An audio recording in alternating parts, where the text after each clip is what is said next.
This is released for the sake of education. This is a brief key insight about all the concepts of the book. We provide free audiobooks, key insights, summaries and brief study notes on the concepts of the books. So make sure to subscribe and become a part of our family. Without wasting any second, let's dive into the ocean of words.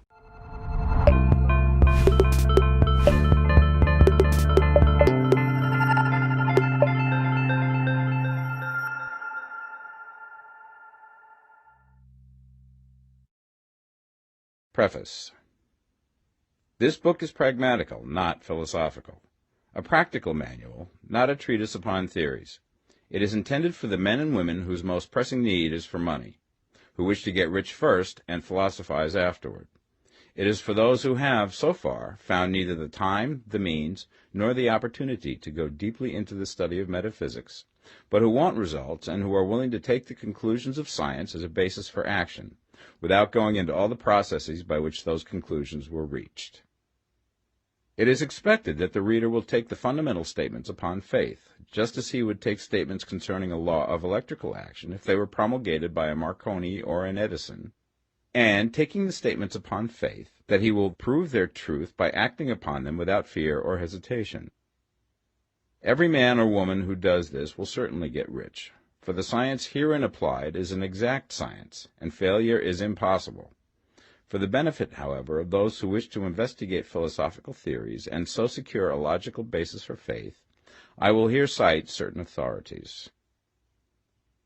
The monistic theory of the universe, the theory that one is all and that all is one, that one substance manifests itself as the seeming many elements of the material world, is of Hindu origin and has been gradually winning its way into the thought of the Western world for 200 years.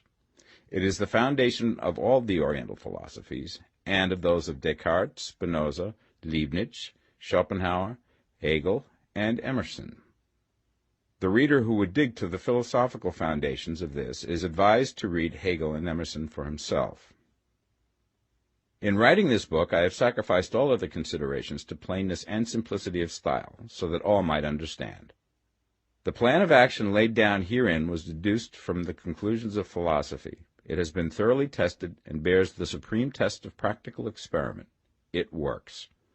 If you wish to know how the conclusions were arrived at, read the writings of the authors mentioned above. And if you wish to reap the fruits of their philosophies in actual practice, read this book and do exactly as it tells you to do. The author. Chapter 1. The Right to be Rich. Whatever may be said in praise of poverty, the fact remains that it is not possible to live a really complete or successful life unless one is rich. No man can rise to his greatest possible height in talent or soul development unless he has plenty of money. For to unfold the soul and to develop talent he must have many things to use, and he cannot have these things unless he has money to buy them with. A man develops in mind, soul, and body by making use of these things, and society is so organized that man must have money in order to become the possessor of things. Therefore, the basis of all advancement for man must be the science of getting rich. The object of all life is development, and everything that lives has an inalienable right to all the development it is capable of attaining. Man's right to life means his right to have the free and unrestricted use of all things which may be necessary to his fullest mental, spiritual, and physical unfoldment, or, in other words, his right to be rich. I shall not speak of riches in a figurative way. To be really rich does not mean to be satisfied or contented with a little. No man ought to be satisfied with little if he is capable of using and enjoying more. The purpose of nature is the advancement and unfoldment of life, and every man should have all that can contribute to the power, elegance, beauty, and richness of life. To be content with less is sinful. The man who owns all he wants for the living of all the life he is capable of living is rich, and no man who has not plenty of money can have all he wants. Life has advanced so far and become so complex that even the most ordinary man or woman requires a great amount of wealth in order to live in a manner that even approaches completeness. Every person naturally wants to become all that they are capable of becoming. This desire to realize innate possibilities is inherent in human nature. We cannot help wanting to be all that we can be. Success in life is becoming what you want to be. You can become what you want to be only by making use of things, and you can have the free use of things only as you become rich enough to buy them. To understand the science of getting rich is therefore the most essential of all knowledge. There is nothing wrong in wanting to get rich. The desire for riches is really the desire for a richer, fuller, and more abundant life, and that desire is praiseworthy. The man who does not desire to live more abundantly is abnormal, and so the man who does not desire to have money enough to buy all he wants is abnormal. There are three motives for which we live. We live for the body, we live for the mind, we live for the soul. No one of these is better or holier than the other. All are alike desirable, and no one of the three, body, mind, or soul, can live fully if either of the others is cut short of full life and expression. It is not right or noble to live only for the soul and deny mind or body, and it is wrong to live for the intellect and deny body or soul. We are all acquainted with the loathsome consequences of living for the body and denying both mind and soul, and we see that real life means the complete expression of all that man can give forth through body, mind, and soul. Whatever he can say, no man can be really happy or satisfied unless his body is living fully in every function, and unless the same is true of his mind and his soul. Wherever there is unexpressed possibility, or function not performed, there is unsatisfied desire. Desire is possibility seeking expression, or function seeking performance. Man cannot live fully in body without good food, comfortable clothing, and warm shelter, and without freedom from excessive toil. Rest and recreation are also necessary to his physical life. He cannot live fully in mind without books and time to study them, without opportunity for travel and observation, or without intellectual companionship. To live fully in mind, he must have intellectual recreations, and must surround himself with all the objects of art and beauty he is capable of using and appreciating. To live fully in soul, man must have love, and love is denied expression by poverty. A man's highest happiness is found in the bestowal of benefits on those he loves. Love finds its most natural and spontaneous expression in giving. The man who has nothing to give cannot fill his place as a husband or father, as a citizen or as a man. It is in the use of material things that a man finds full life for his body, develops his mind, and unfolds his soul. It is therefore of supreme importance to him that he should be rich. It is perfectly right that you should desire to be rich. If you are a normal man or woman, you cannot help doing so. It is perfectly right that you should give your best attention to the science of getting rich, for it is the noblest and most necessary of all studies. If you neglect this study, you are derelict in your duty to yourself, to God, and humanity, for you can render to God and humanity no greater service than to make the most of yourself. Chapter 2. There is a science of getting rich. There is a science of getting rich, and it is an exact science, like algebra or arithmetic. There are certain laws which govern the process of acquiring riches. Once these laws are learned and obeyed by any man, he will get rich with mathematical certainty. The ownership of money and property comes as a result of doing things in a certain way. Those who do things in this certain way, whether on purpose or accidentally, get rich, while those who do not do things in this certain way, no matter how hard they work or how able they are, remain poor.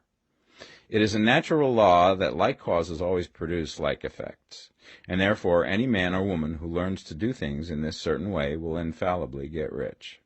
That the above statement is true is shown by the following facts. Getting rich is not a matter of environment, for if it were, all the people in certain neighborhoods would become wealthy. The people of one city would all be rich, while those of other towns would all be poor. Or the inhabitants of one state would roll in wealth, and those of an adjoining state would be in poverty. But everywhere we see rich and poor living side by side, in the same environment, and often engaged in the same vocations. When two men are in the same locality and in the same business, and one gets rich while the other remains poor, it shows that getting rich is not primarily a matter of environment. Some environments may be more favorable than others, but when two men in the same business are in the same neighborhood, and one gets rich while the other fails, it indicates that getting rich is the result of doing things in a certain way.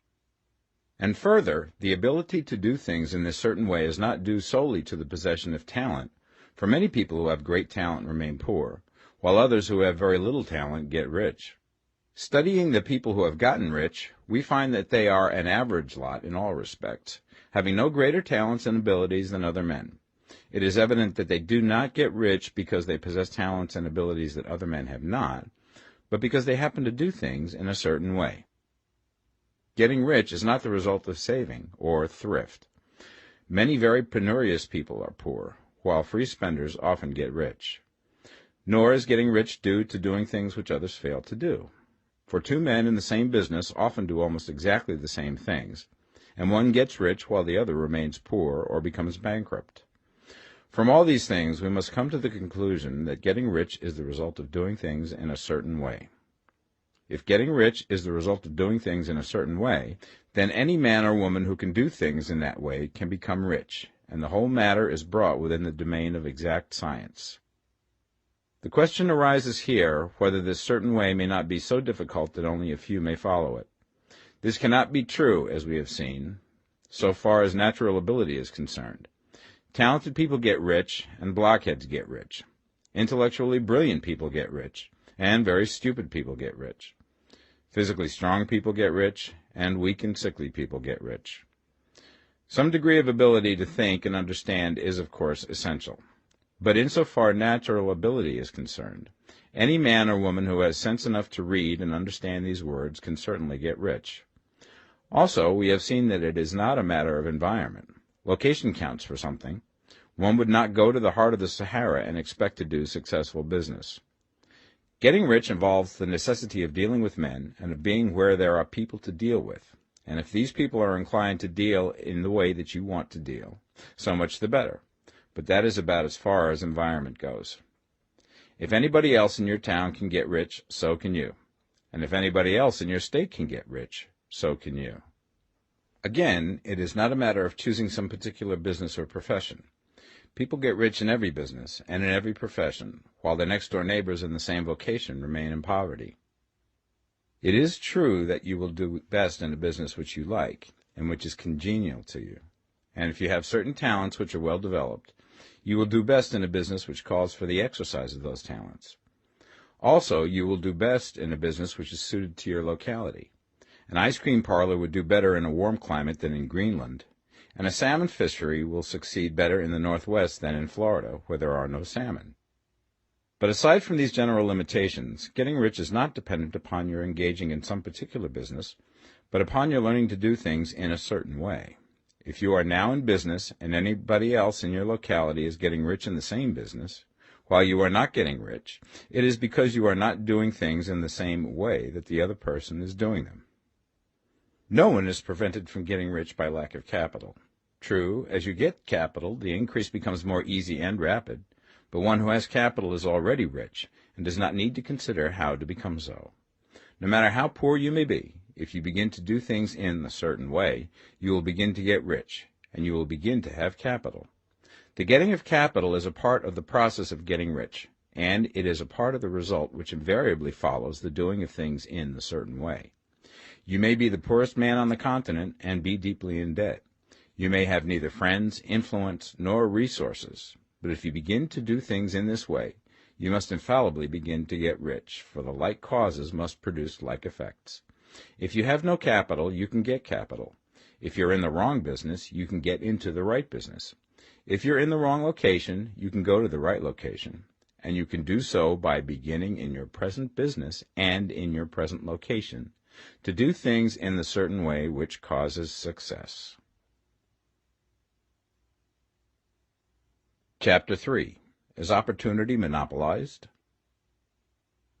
No man is kept poor because opportunity has been taken away from him, because other people have monopolized the wealth and have put a fence around it.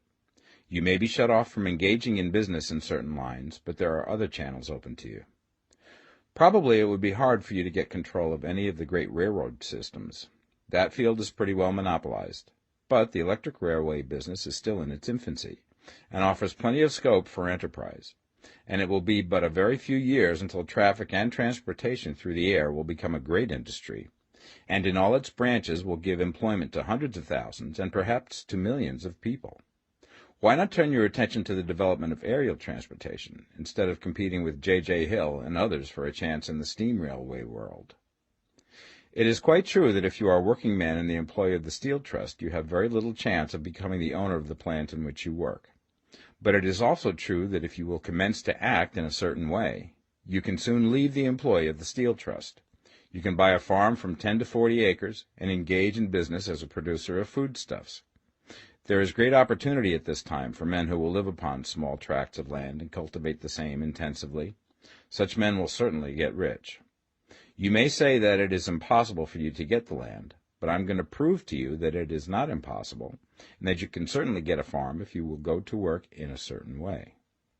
At different periods, the tide of opportunity sets in different directions, according to the needs of the whole, and the particular stage of social evolution which has been reached. At present, in America, it is setting towards agricultural and the allied industries and professions. Today, opportunity is open before the factory worker in his line. It is open before the businessman who supplies the farmer more than before the one who supplies the factory worker, and before the professional man who waits upon the farmer more than before the one who serves the working class. There is an abundance of opportunity for the man who will go with the tide instead of trying to swim against it. So the factory workers, either as individuals or as a class, are not deprived of opportunity. The workers are not being kept down by their masters. They are not being ground by the trusts and combinations of capital. As a class, they are where they are because they do not do things in a certain way. If the workers of America chose to do so, they could follow the example of their brothers in Belgium and other countries and establish great department stores and cooperative industries. They could elect men of their own class to office and pass laws favoring the development of such cooperative industries, and in a few years they could take peaceable possession of the industrial field. The working class may become the master class whenever they will begin to do things in a certain way. The law of wealth is the same for them as it is for all others. This they must learn, and they will remain where they are as long as they continue to do as they do. The individual worker, however, is not held down by the ignorance or the mental slothfulness of his class. He can follow the tide of opportunity to riches, and this book will tell him how. No one is kept in poverty by a shortness in the supply of riches. There is more than enough for all. A palace as large as the Capitol in Washington might be built for every family on earth from the building material in the United States alone, and under intensive cultivation, this country would produce wool, cotton, linen, and silk enough to clothe each person in the world finer than Solomon was arrayed in all his glory, together with food enough to feed them all luxuriously. The visible supply is practically inexhaustible, and the invisible supply really is inexhaustible. Everything you see on earth is made from one original substance, out of which all things proceed. New forms are constantly being made, and older ones are dissolving, but all are shapes assumed by one thing. There is no limit to the supply of formless stuff or original substance. The universe is made out of it, but it was not all used in making the universe. The spaces in, through, and between the forms of the visible universe are permeated and filled with the original substance, with the formless stuff, with the raw material of all things. 10,000 times as much has been made might still be made, and even then we should not have exhausted the supply of universal raw material. No man, therefore, is poor because nature is poor, or because there is not enough to go around. Nature is an inexhaustible storehouse of riches. The supply will never run short. Original substance is alive with creative energy and is constantly producing more forms. When the supply of building material is exhausted, more will be produced. When the soil is exhausted so that foodstuffs and materials for clothing will no longer grow upon it, it will be renewed or more soil will be made. When all the gold and silver has been dug from the earth, if man is still in such a stage of social development that he needs gold and silver, more will be produced from the formless. The formless stuff responds to the needs of man. It will not let him be without any good thing. This is true of man collectively. The race as a whole is always abundantly rich, and if individuals are poor, it is because they do not follow the certain way of doing things which makes the individual man rich. The formless stuff is intelligent. It is stuff which thinks. It is alive and is always impelled towards more life. It is the natural and inherent impulse of life to seek to live more. It is the nature of intelligence to enlarge itself, and of consciousness to seek to extend its boundaries and find fuller expression. The universe of forms has been made by formless living substance, throwing itself into form in order to express itself more fully. The universe is a great living presence, always moving inherently towards more life and fuller functioning. Nature is formed for the advancement of life. Its impelling motive is the increase of life.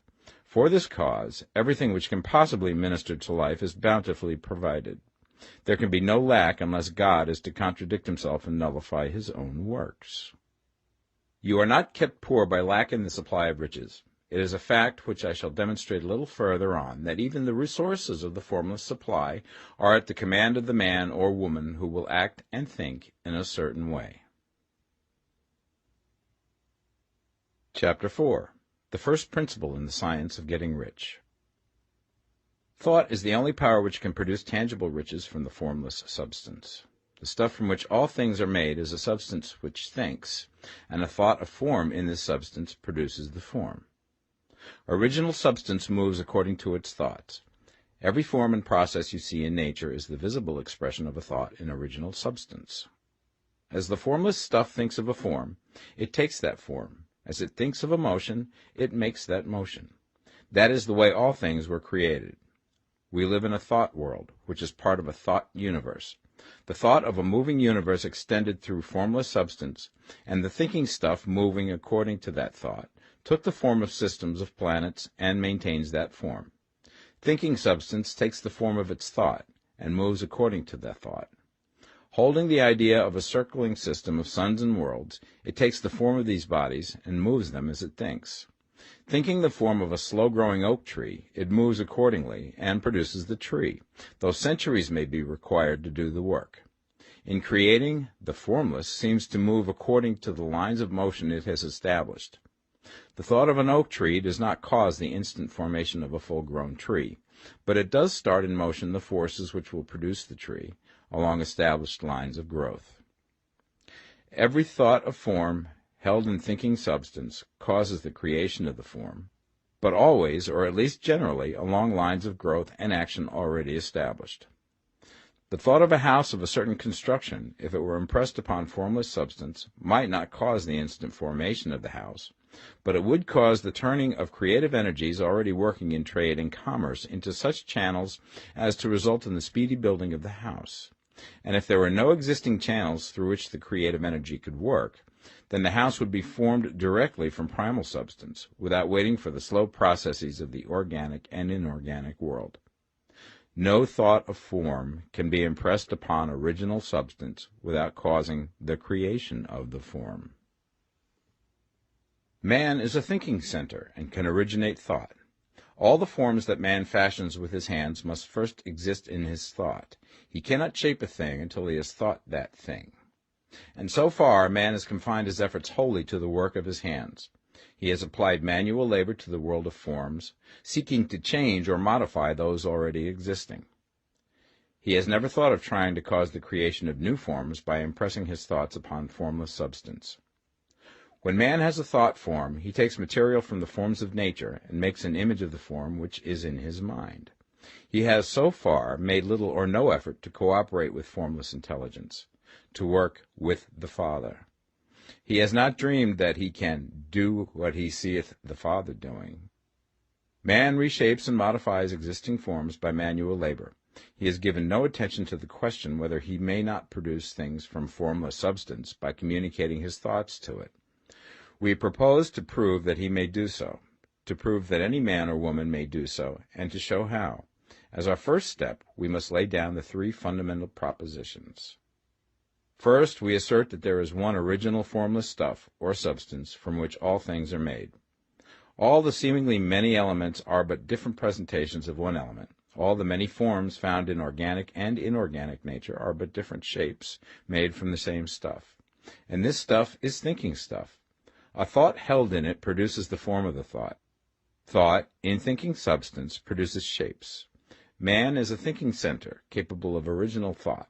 If a man can communicate his thought to original thinking substance, he can cause the creation or formation of the thing he thinks about. To summarize this, there is the thinking stuff from which all things are made, and which, in its original state, permeates, penetrates, and fills the interspaces of the universe. A thought in this substance produces the thing that is imaged by the thought. Man can form things in his thought, and, by impressing his thought upon formless substance, can cause the thing he thinks about to be created. It may be asked if I can prove these statements, and without going into details, I answer that I can do so, both by logic and experience. Reasoning back from the phenomena of form and thought, I come to one original thinking substance, and reasoning forward from that thinking substance, I come to man's power to cause the formation of the thing he thinks about. And by experiment, I find the reasoning true, and this is my strongest proof. If one man who reads this book gets rich by doing what it tells him to do, that is evidence in support of my claim. But if every man who does what it tells him to do gets rich, that is proof positive until someone goes through the process and fails. The theory is true until the process fails, and this process will not fail. For every man who does exactly what this book tells him to do will get rich.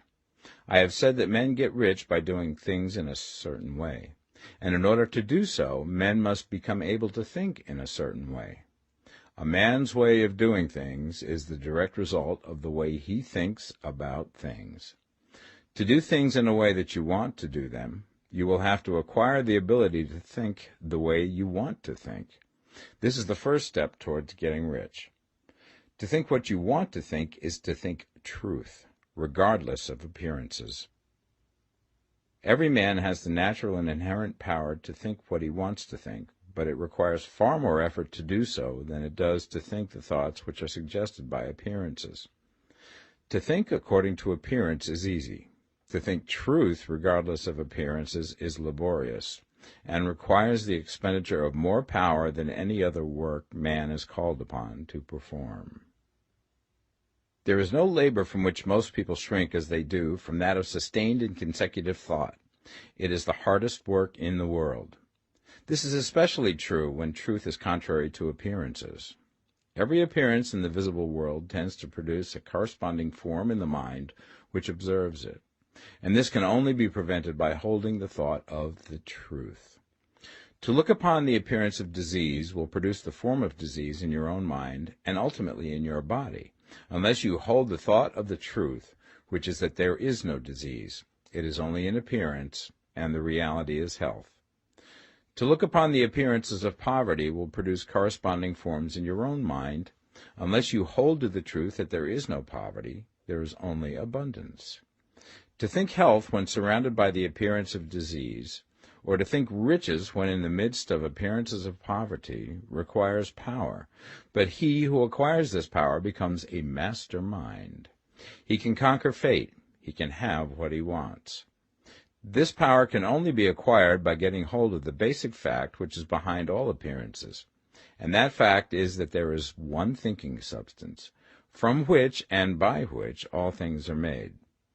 Then we must grasp the truth that every thought held in this substance becomes a form, and that man can so impress his thoughts upon it as to cause them to take form and become visible things. When we realize this, we lose all doubt and fear, for we know that we can create what we want to create, and we can get what we want to have, and can become what we want to be. As a first step towards getting rich, you must believe the three fundamental statements given previously in this chapter, and in order to emphasize them, I repeat them here. There is a thinking stuff from which all things are made, and which, in its original state, permeates, penetrates, and fills the interspaces of the universe.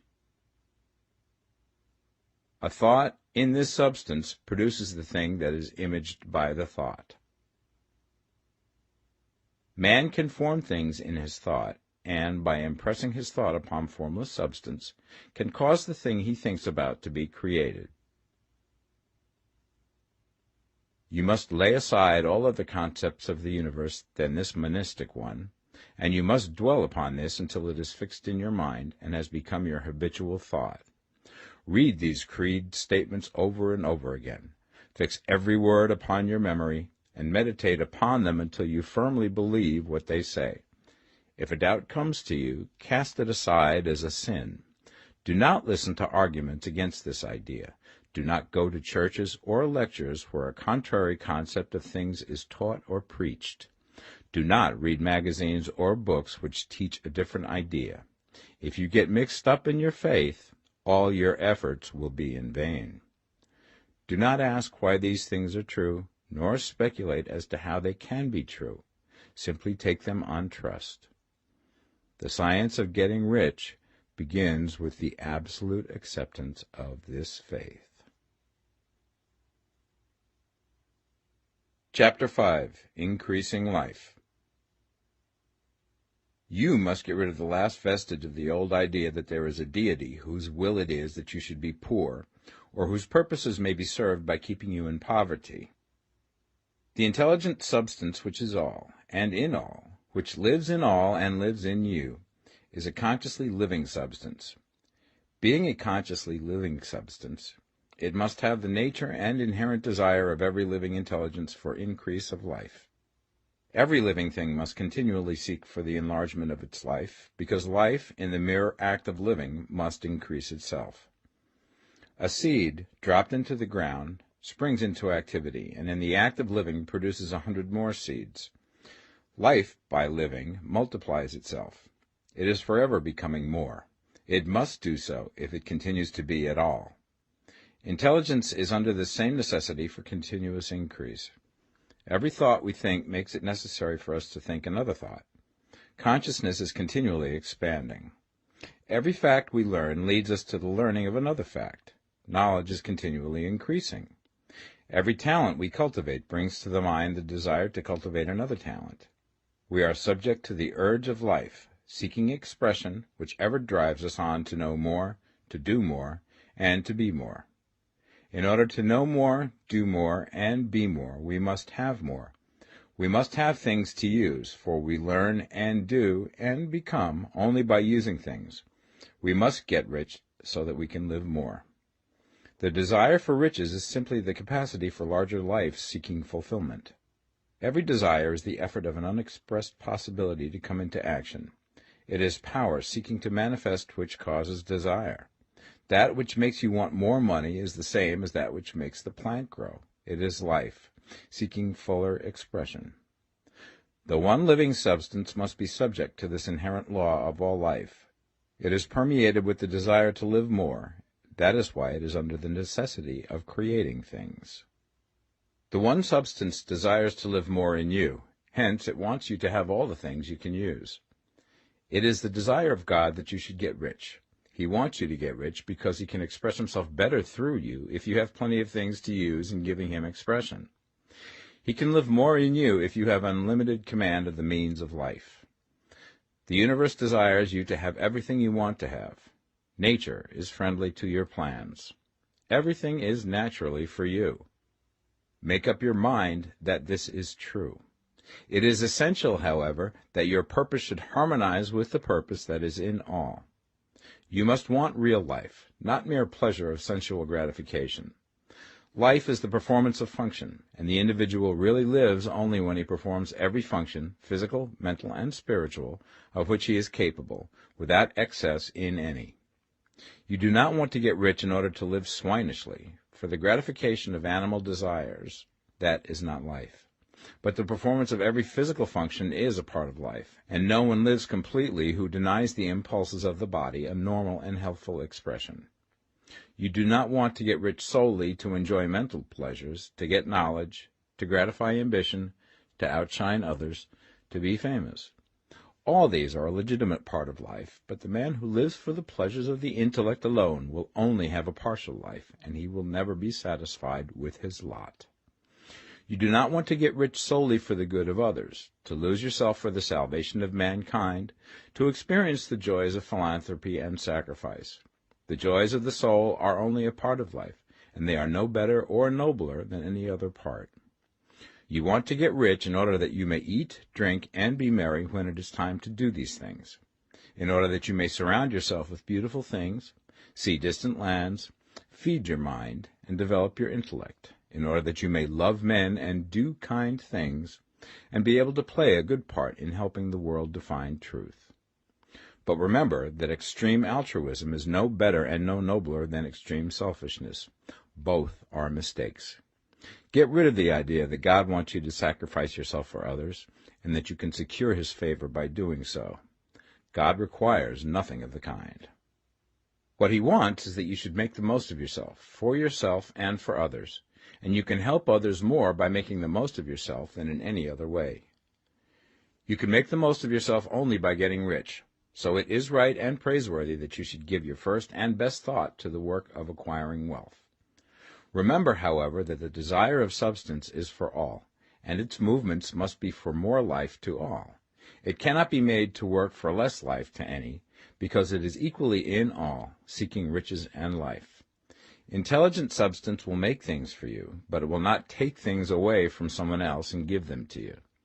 You must get rid of the thought of competition. You are to create, not to compete for what is already created. You do not have to take anything away from anyone. You do not have to drive sharp bargains. You do not have to cheat or to take advantage. You do not need to let any man work for you for less than he earns. You do not have to covet the property of others or to look at it with wishful eyes.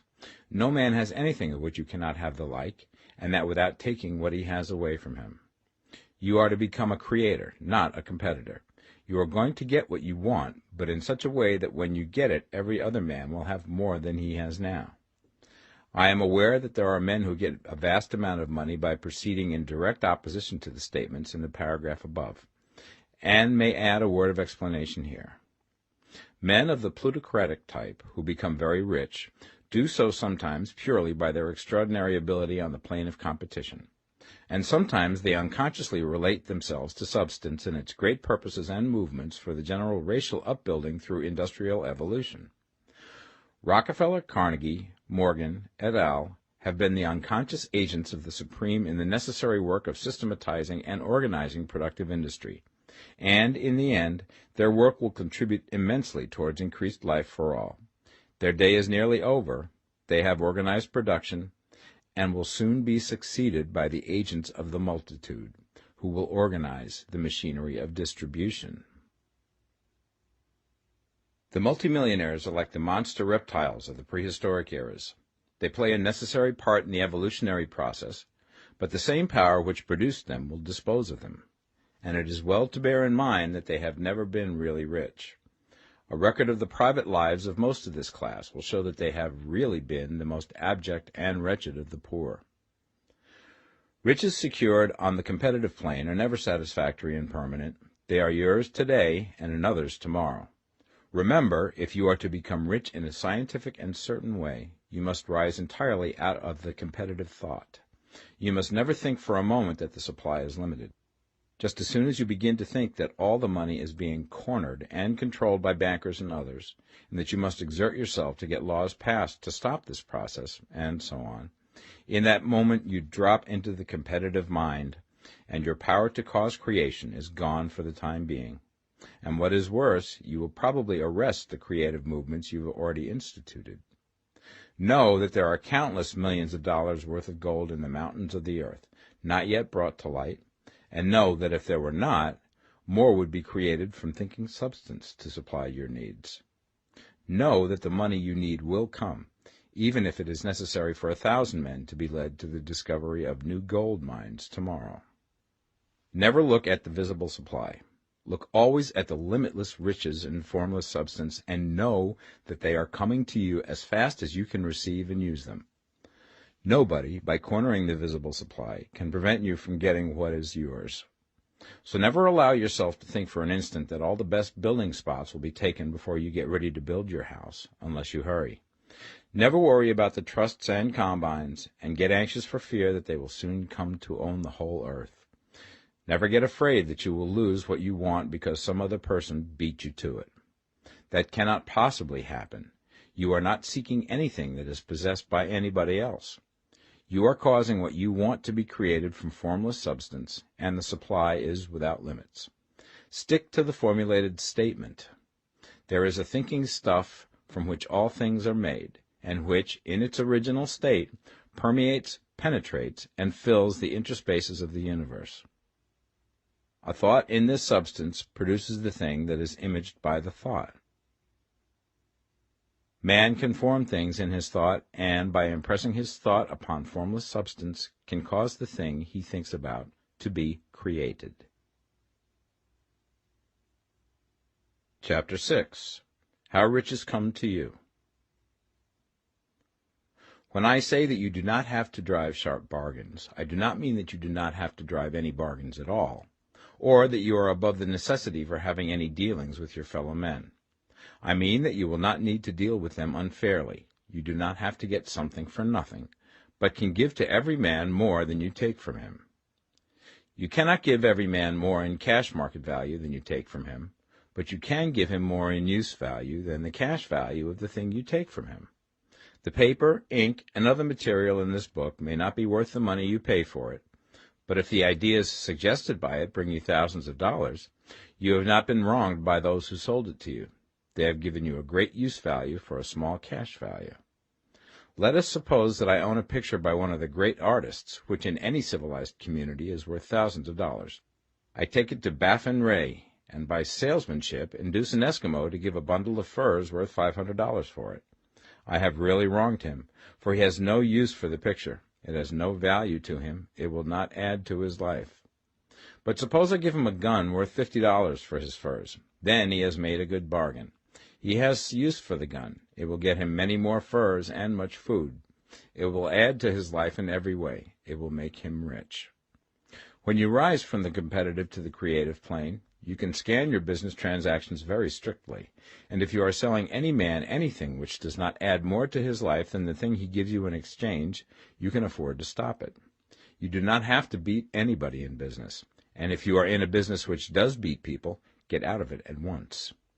Give every man more in use value than you take from him in cash value. Then you are adding to the life of the world by every business transaction. If you have people working for you, you must take from them more in cash value than you pay them in wages. But you can so organize your business that it will be filled with the principle of advancement, and so that each employee who wishes to do so may advance a little every day. You can make your business do for your employees what this book is doing for you. You can so conduct your business that it will be a sort of ladder, by which every employee who will take the trouble may climb to riches himself, and, given the opportunity, if he will not do so, it is not your fault. And finally, because you are to cause the creation of your riches from formless substance which permeates all your environment, it does not follow that they are to take shape from the atmosphere and come into being before your eyes. If you want a sewing machine, for instance, I do not mean to tell you that you are to impress the thought of a sewing machine on thinking substance until the machine is formed without hands, in the room where you sit or elsewhere. But if you want a sewing machine, hold the mental image of it with the most positive certainty that it is being made, or is on its way to you. After once forming the thought, have the most absolute and unquestioning faith that the sewing machine is coming.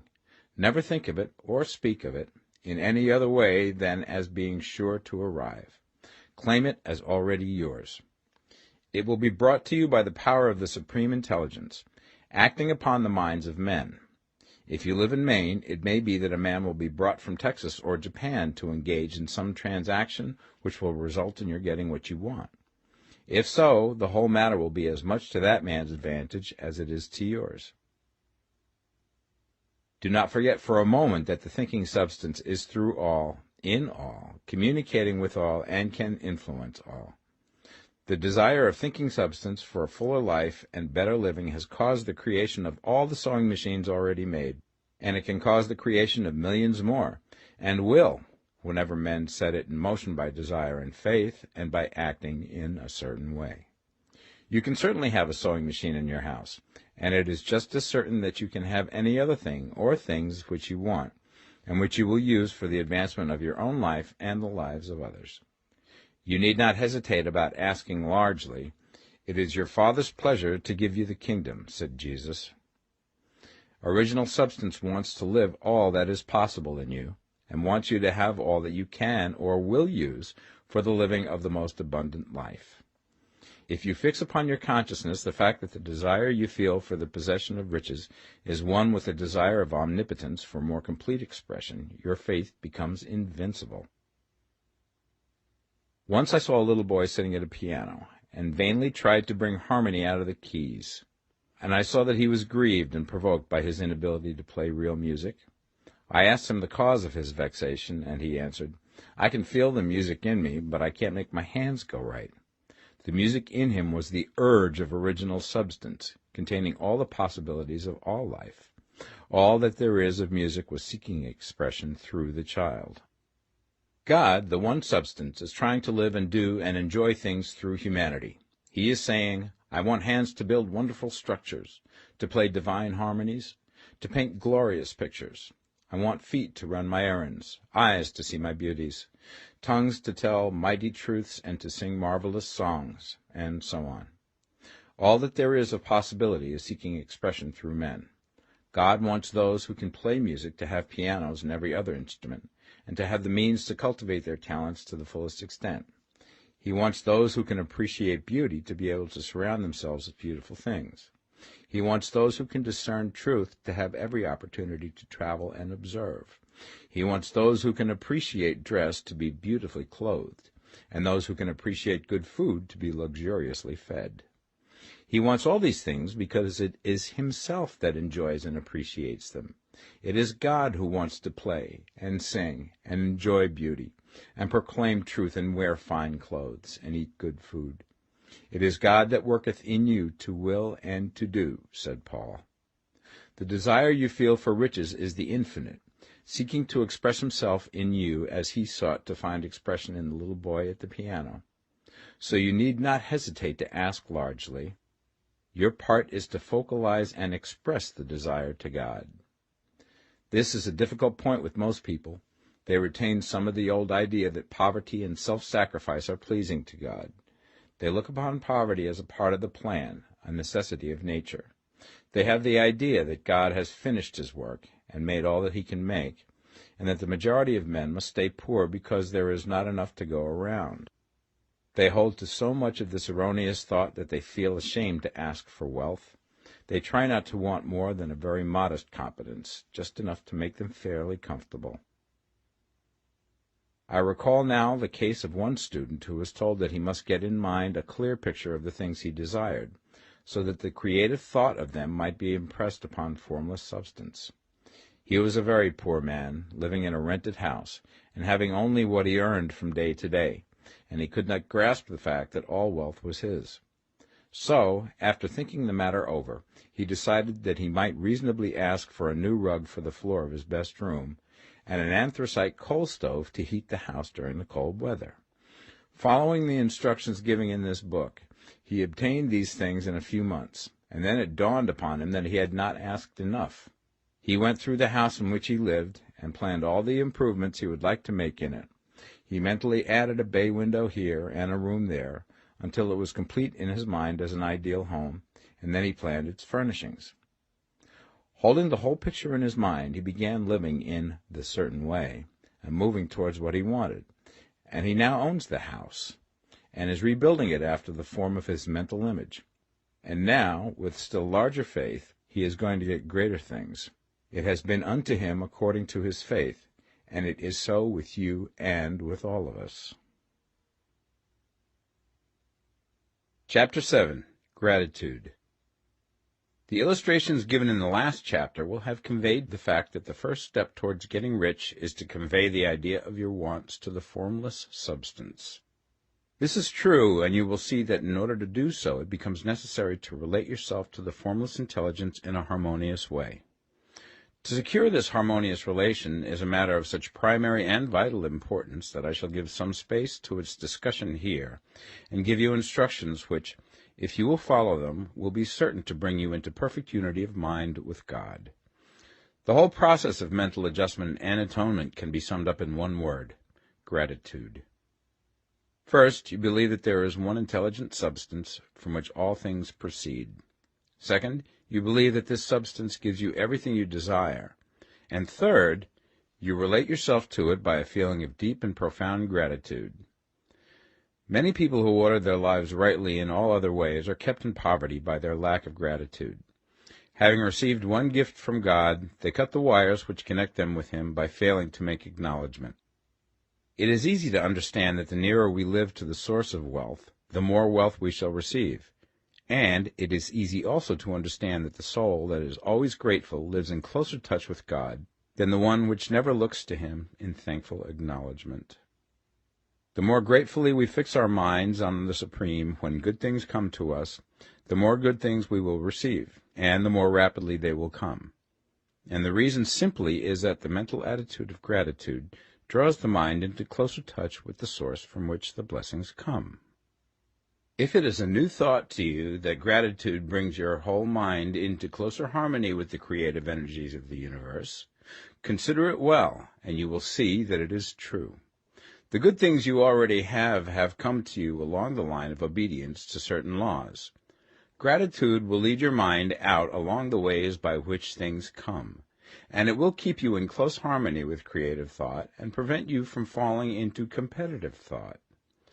Gratitude alone can keep you looking towards the all, and prevent you from falling into the error of thinking of the supply as limited, and to do that would be fatal to your hopes. There is a law of gratitude, and it is absolutely necessary that you should observe the law if you are to get the results you seek. The law of gratitude is the natural principle that action and reaction are always equal, and in opposite directions. The grateful outreaching of your mind in thankful praise to the Supreme is a liberation or expenditure of force. It cannot fail to reach that to which it is addressed, and the reaction is an instantaneous movement towards you. Draw nigh unto God, and He will draw nigh unto you. That is a statement of psychological truth. And if your gratitude is strong and constant, the reaction in formless substance will be strong and continuous. The movement of the things you want will always be towards you. Notice the grateful attitude that Jesus took. How He always seemed to be saying, I thank Thee, Father, that Thou hearest me. You cannot exercise much power without gratitude, for it is gratitude that keeps you connected with power. But the value of gratitude does not consist solely in getting you more blessings in the future. Without gratitude, you cannot long keep from dissatisfied thought regarding things as they are. The moment you permit your mind to dwell with dissatisfaction upon things as they are, you begin to lose ground. You fix attention upon the common, the ordinary, the poor, and the squalid and mean, and your mind takes the form of these things. Then you will transmit these forms or mental images to the formless, and the common, the poor, the squalid, and mean will come to you.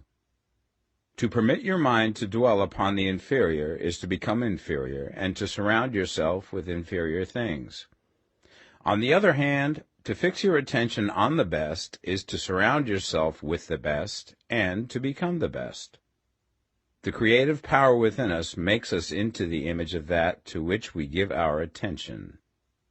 We are thinking substance, and thinking substance always takes the form of that which it thinks about. The grateful mind is constantly fixed upon the best. Therefore it tends to become the best. It takes the form or character of the best and will receive the best. Also, faith is born of gratitude. The grateful mind continually expects good things, and expectation becomes faith. The reaction of gratitude upon one's own mind produces faith, and every outgoing wave of grateful thanksgiving increases faith. He who has no feeling of gratitude cannot long retain a living faith, and without a living faith you cannot get rich by the creative method, as we shall see in the following chapters. It is necessary, then, to cultivate the habit of being grateful for every good thing that comes to you, and to give thanks continuously. And because all things have contributed to your advancement, you should include all things in your gratitude. Do not waste time thinking or talking about the shortcomings or wrong actions of plutocrats or trust magnates. Their organization of the world has made your opportunity. All you get really comes to you because of them. Do not rage against corrupt politicians. If it were not for politicians, we should fall into anarchy, and your opportunity would be greatly lessened. God has worked a long time and very patiently to bring us up to where we are in industry and government, and he is going right on with his work. There is not the least doubt that he will do away with plutocrats, trust magnates, captains of industry, and politicians as soon as they can be spared. But in the meantime, behold, they are all very good. Remember that they are all helping to arrange the lines of transmission along which your riches will come to you, and be grateful to them all. This will bring you into harmonious relations with the good in everything, and the good in everything will move toward you.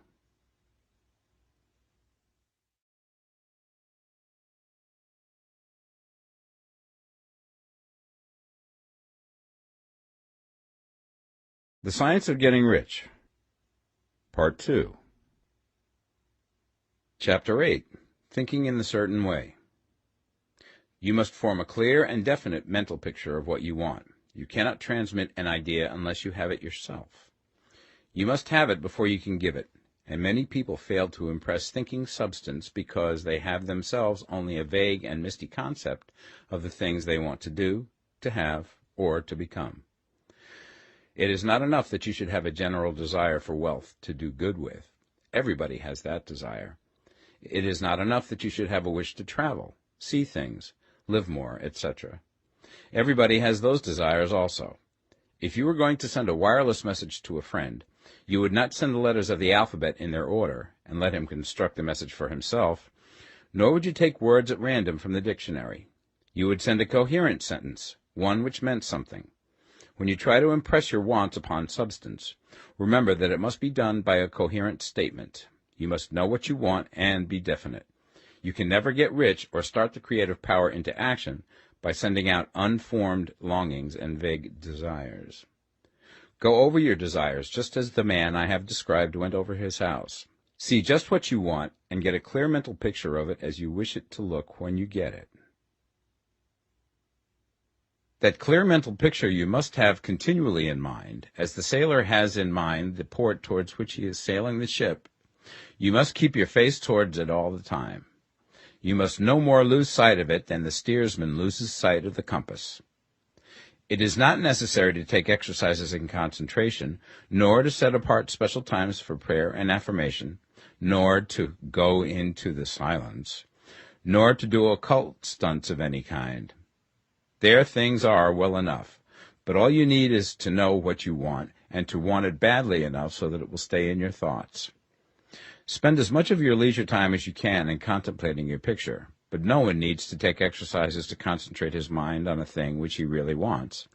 It is the things you do not really care about which require effort to fix your attention upon them. And unless you really want to get rich, so that the desire is strong enough to hold your thoughts directly to the purpose, as the magnetic pole holds the needle of the compass, it will hardly be worthwhile for you to try to carry out the instructions given in this book. The methods herein set forth are for people whose desire for riches is strong enough to overcome mental laziness and the love of ease, and make them work.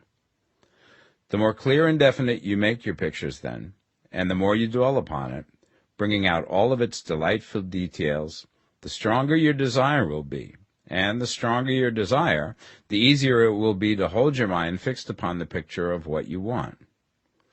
Something more is necessary, however, than merely to see the picture clearly. If that is all you do, you are only a dreamer, and will have little or no power for accomplishment. Behind your clear vision must be the purpose to realize it, to bring it out in tangible expression. And behind this purpose must be an invincible and unwavering faith that the thing is already yours, that it is at hand, and you have only to take possession of it. Live in the new house mentally until it takes form around you physically. In the mental realm, enter at once into full enjoyment of the things you want. Whatsoever things ye ask for when ye pray, believe that ye receive them, and ye shall have them, said Jesus. See the things you want as if they were actually around you all the time. See yourself as owning and using them. Make use of them in imagination, just as you will use them when they are your tangible possessions. Dwell upon your mental picture until it is clear and distinct, and then take the mental attitude of ownership towards everything in that picture. Take possession of it in mind, in the full faith that it is actually yours. Hold to this mental ownership. Do not waver for an instant in the faith that it is real.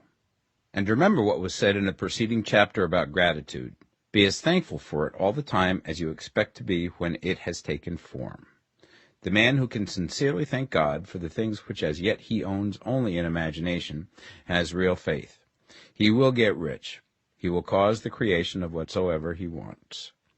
You do not need to pray repeatedly for things you want. It is not necessary to tell God about it every day.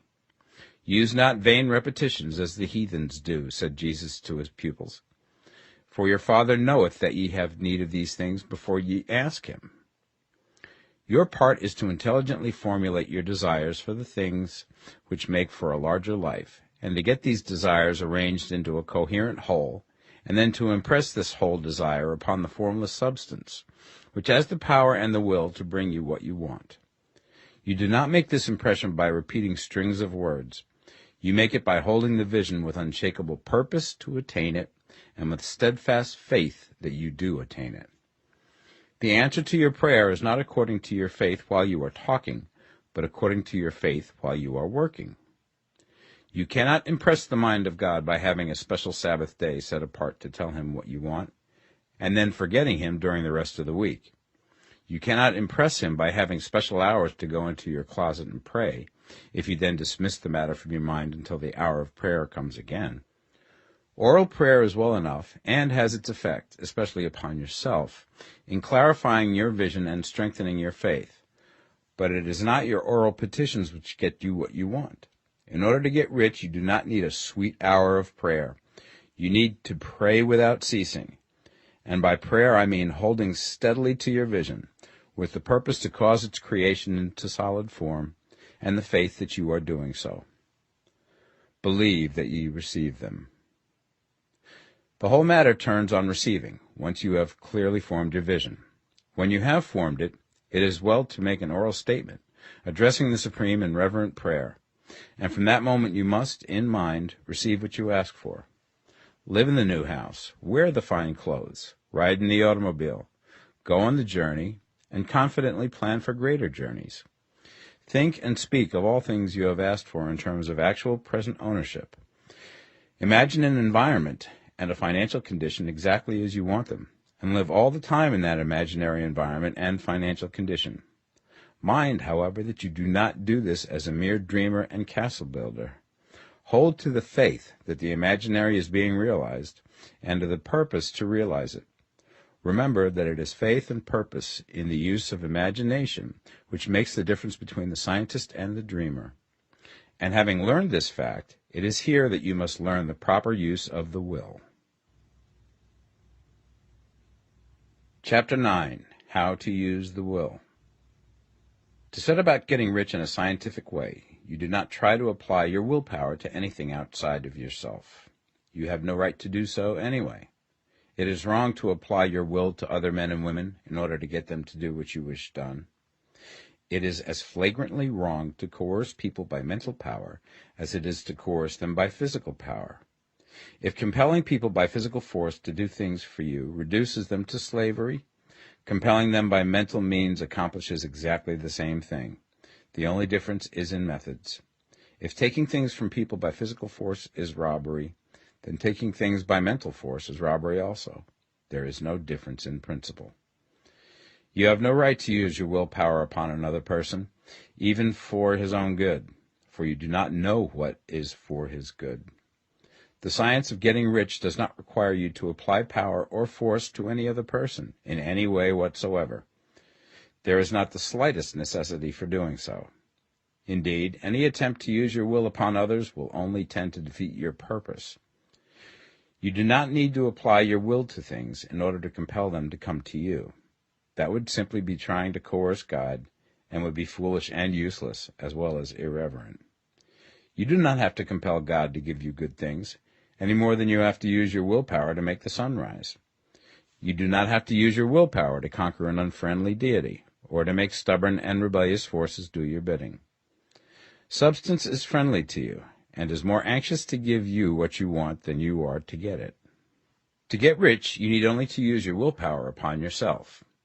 When you know what to think and do, then you must use your will to compel yourself to think and do the right things. That is the legitimate use of the will in getting what you want, to use it in holding yourself to the right course. Use your will to keep yourself thinking and acting in the certain way. Do not try to project your will or thoughts or your mind out into space to act on things or people. Keep your mind at home. It can accomplish more there than elsewhere. Use your mind to form a mental image of what you want and to hold that vision with faith and purpose, and use your will to keep your mind working in the right way. The more steady and continuous your faith and purpose, the more rapidly you will get rich, because you will make only positive impressions upon substance, and you will not neutralize or offset them by negative impressions. The picture of your desires, held with faith and purpose, is taken up by the formless, and permeates it to great distances throughout the universe, for all I know. As this impression spreads, all things are set moving towards its realizations. Every living thing, every inanimate thing, and the things yet uncreated, are stirred towards bringing into being that which you want. All forces begin to be exerted in that direction. All things begin to move towards you. The minds of people everywhere are influenced towards doing the things necessary to the fulfilling of your desires, and they work for you unconsciously. But you can check all this by starting a negative impression in the formless substance. Doubt or unbelief is as certain to start a movement away from you as faith and purpose are to start one toward you. It is by not understanding this that most people who try to make use of mental science in getting rich make their failure. Every hour and moment you spend in giving heeds to doubts and fears. Every hour you spend in worry, every hour in which your soul is possessed by unbelief, sets a current away from you in the whole domain of intelligent substance. All the promises are unto them that believe, and unto them only. Notice how insistent Jesus was upon this point of belief, and now you know the reason why. Since belief is all important, it behooves you to guard your thoughts, and as your beliefs will be shaped to a very great extent by the things you observe and think about, it is important that you should command your attention. And here the will comes into use, for it is by your will that you determine upon what things your attention shall be fixed. If you want to become rich, you must not make a study of poverty. Things are not brought into being by thinking about their opposites. Health is never to be attained by studying disease and thinking about disease. Righteousness is not to be promoted by studying sin and thinking about sin. And no one ever got rich by studying poverty and thinking about poverty. Medicine as a science of disease has increased disease. Religion as a science of sin has promoted sin. And economics as a study of poverty will fill the world with wretchedness and want. Do not talk about poverty. Do not investigate it or concern yourself with it. Never mind what its causes are. You have nothing to do with them. What concerns you is the cure. Do not spend your time in charitable work or charity movements.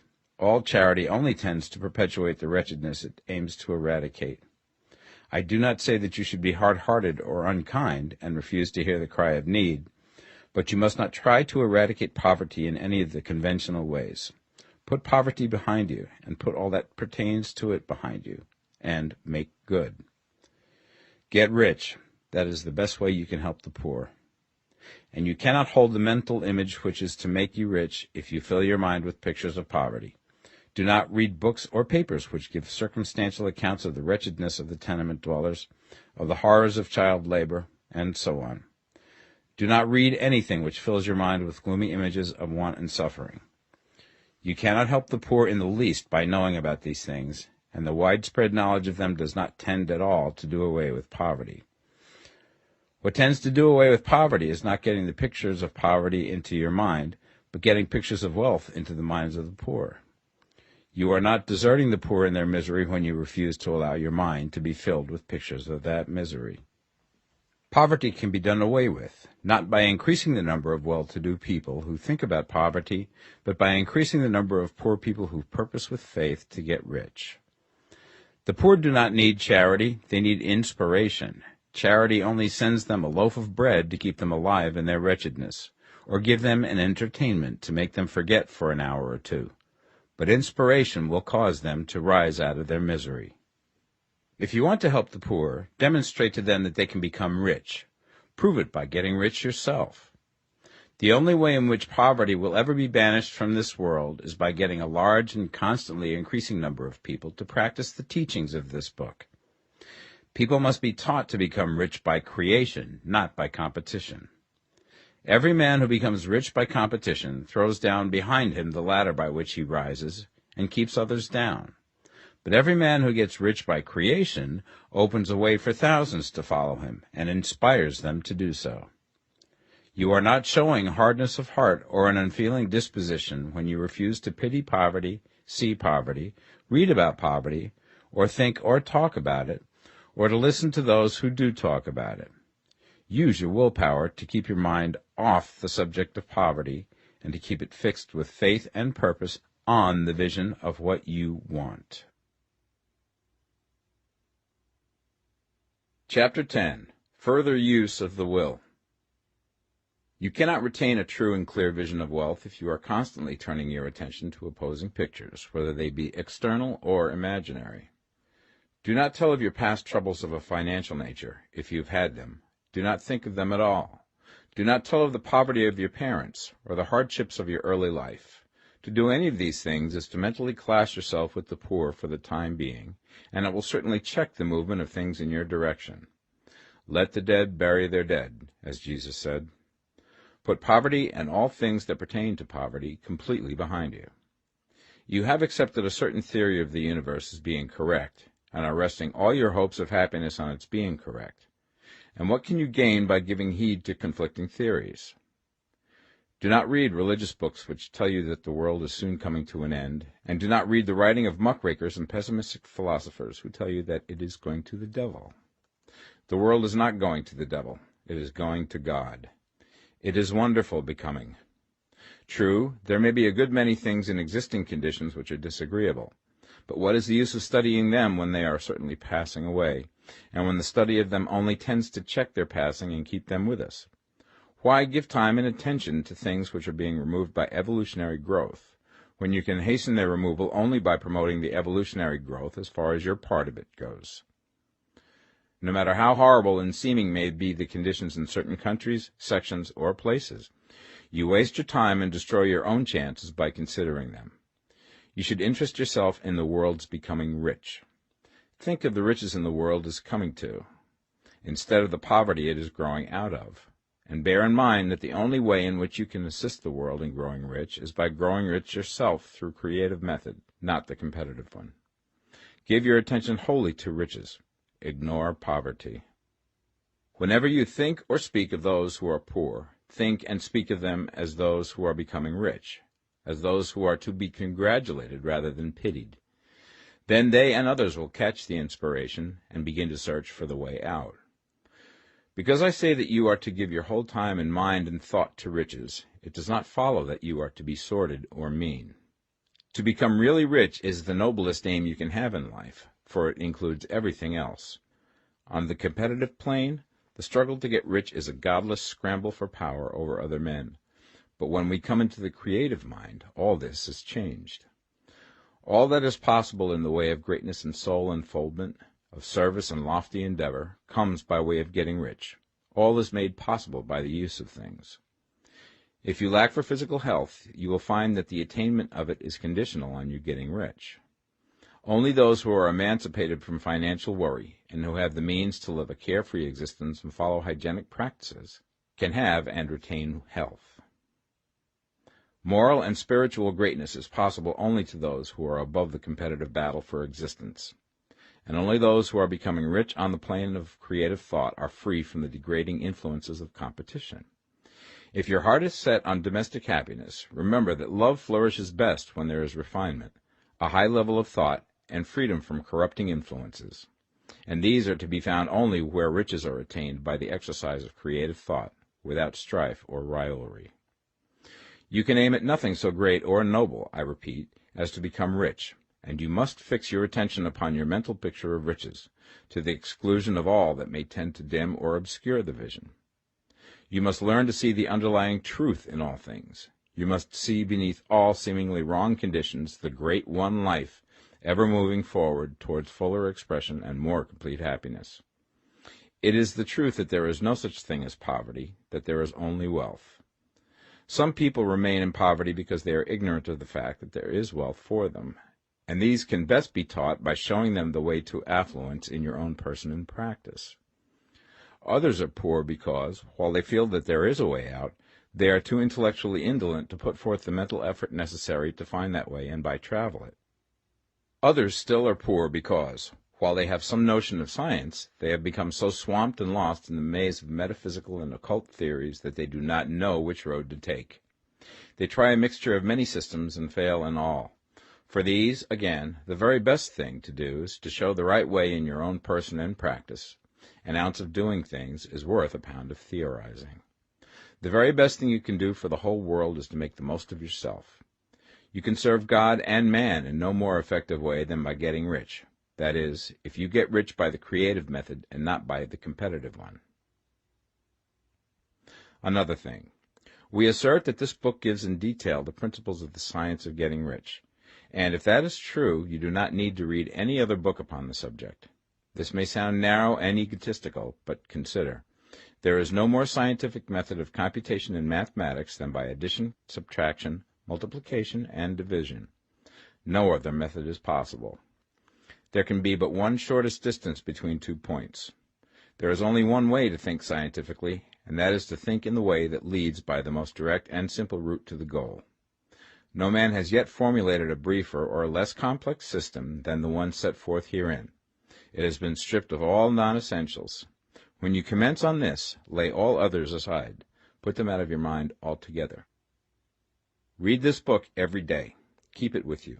Commit it to memory, and do not think about other systems and theories. If you do, you will begin to have doubts, and to be uncertain and wavering in your thought, and then you will begin to make failures. After you have made good and become rich, you may study other systems as much as you please. But until you are quite sure that you have gained what you want, do not read anything on this line but this book, unless it be the authors mentioned in the preface. And read only the most optimistic comments on the world's news, those in harmony with your picture. Also, postpone your investigations into the occult. Do not dabble in theosophy, spiritualism, or kindred studies. It is very likely that the dead still live and are near, but if they are, let them alone. Mind your own business. Wherever the spirits of the dead may be, they have their own work to do and their own problems to solve, and we have no right to interfere with them. We cannot help them, and it is very doubtful whether they can help us, or whether we have any right to trespass upon their time if they can. Let the dead and the hereafter alone, and solve your own problem. Get rich. If you begin to mix with the occult, you will start mental cross-currents which will surely bring your hopes to shipwreck. Now, this and the preceding chapters have brought us to the following statement of basic facts. There is a thinking stuff from which all things are made, and which, in its original state, permeates, penetrates, and fills the interspaces of the universe. A thought in this substance produces the thing that is imaged by the thought.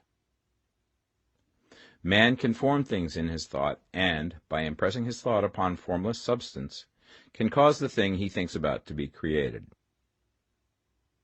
In order to do this, man must pass from the competitive to the creative mind. He must form a clear mental picture of the things he wants, and hold this picture in his thoughts with the fixed purpose to get what he wants, and the unwavering faith that he does get what he wants, closing his mind against all that may tend to shake his purpose, dim his vision, or quench his faith. And in addition to all this, we shall now see that he must live and act in a certain way. Chapter 11. Acting in the Certain Way. Thought is the creative power, or the impelling force which causes the creative power to act. Thinking in a certain way will bring riches to you, but you must not rely upon thought alone, paying no attention to personal action. That is the rock upon which many otherwise scientific metaphysical thinkers meet shipwreck, the failure to connect thought with personal action.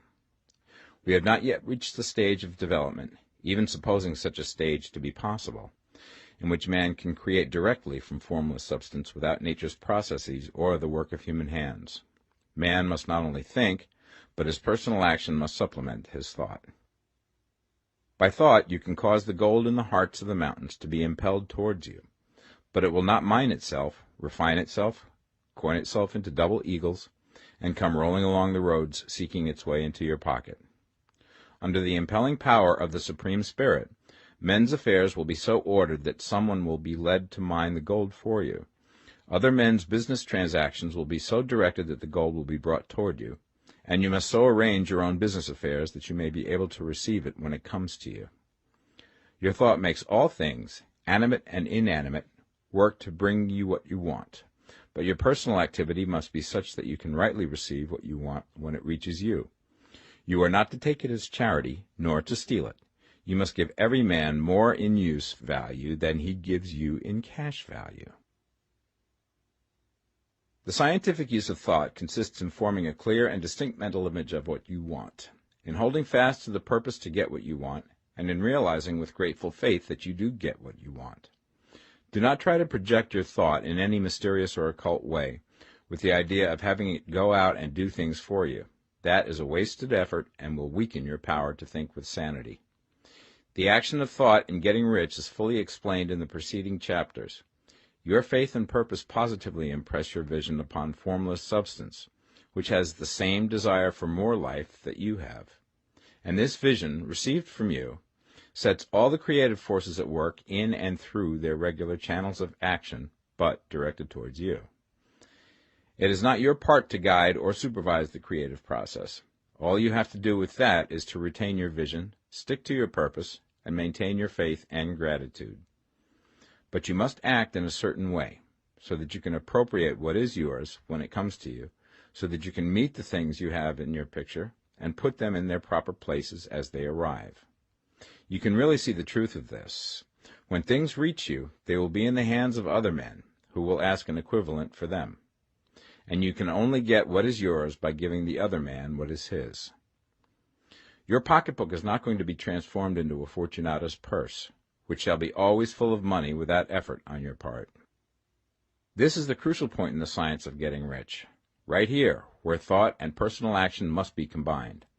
There are very many people who, consciously or unconsciously, set the creative forces in action by the strength and persistence of their desires, but who remain poor because they do not provide for the reception of the thing they want when it comes. By thought, the thing you want is brought to you. By action, you receive it. Whatever your action is to be, it is evident that you must act now. You cannot act in the past, and it is essential to the clearness of your mental vision that you dismiss the past from your mind. You cannot act in the future, for the future is not here yet, and you cannot tell how you will want to act in any future contingency until that contingency has arrived. Because you are not in the right business or the right environment now, do not think that you must postpone action until you get into the right business or environment. And do not spend time in the present taking thought as to the best course in possible future emergencies.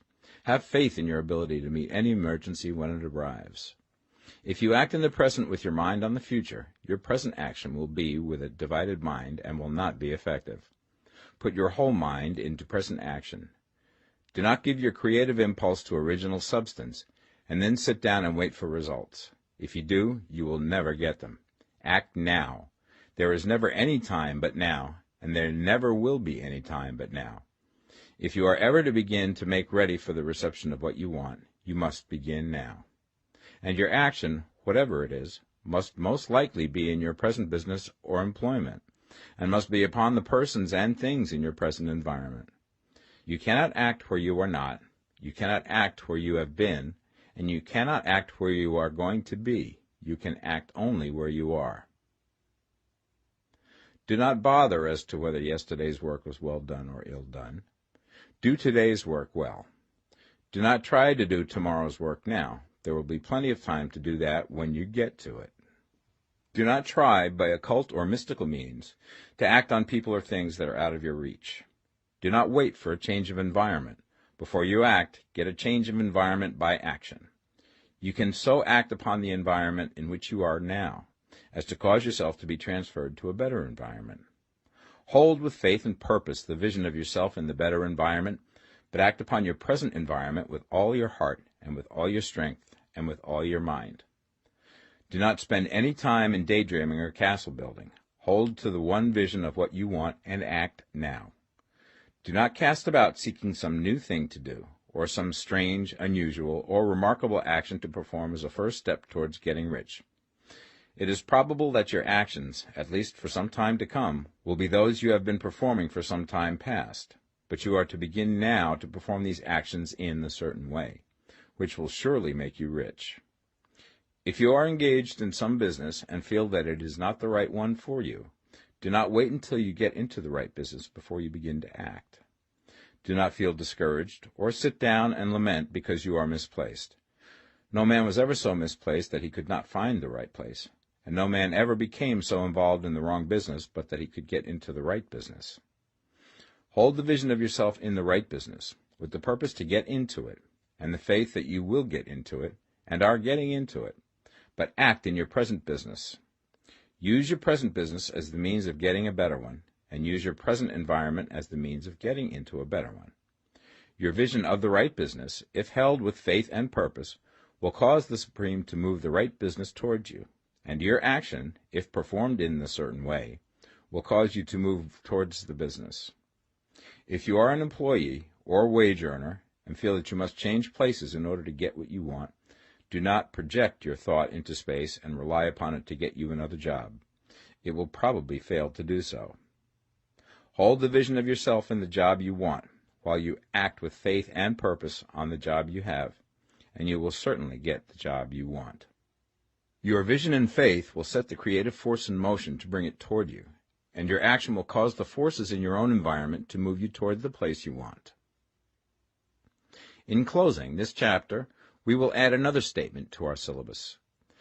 There is a thinking stuff from which all things are made, and which, in its original state, permeates, penetrates, and fills the interspaces of the universe. A thought in this substance produces the thing that is imaged by the thought. Man can form things in his thought, and, by impressing his thought upon formless substance, can cause the thing he thinks about to be created. In order to do this, man must pass from the competitive to the creative mind. He must form a clear mental picture of the thing he wants, and hold this picture in his thoughts with the fixed purpose to get what he wants, and the unwavering faith that he does get what he wants, closing his mind to all that may tend to shake his purpose, dim his vision, or quench his faith. That he may receive what he wants when it comes, man must act now upon the people and things in his present environment. Chapter 12. Efficient Action. You must use your thought as directed in previous chapters and begin to do what you can do where you are, and you must do all that you can do where you are. You can advance only by being larger than your present place, and no man is larger than his present place who leaves undone any of the work pertaining to that place. The world is advanced only by those who more than fill their present places. If no man quite filled his present place, you can see that there must be a going backward in everything. Those who do not quite fill their present places are dead weight upon society, government, commerce, and industry. They must be carried along by others at a great expense. The progress of the world is retarded only by those who do not fill the places they are holding. They belong to a former age and a lower stage or plane of life, and their tendency is towards degeneration.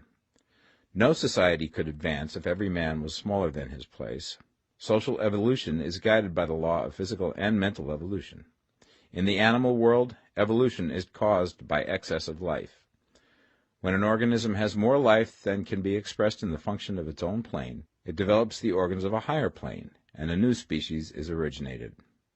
There never would have been new species had there not been organisms which more than filled their places.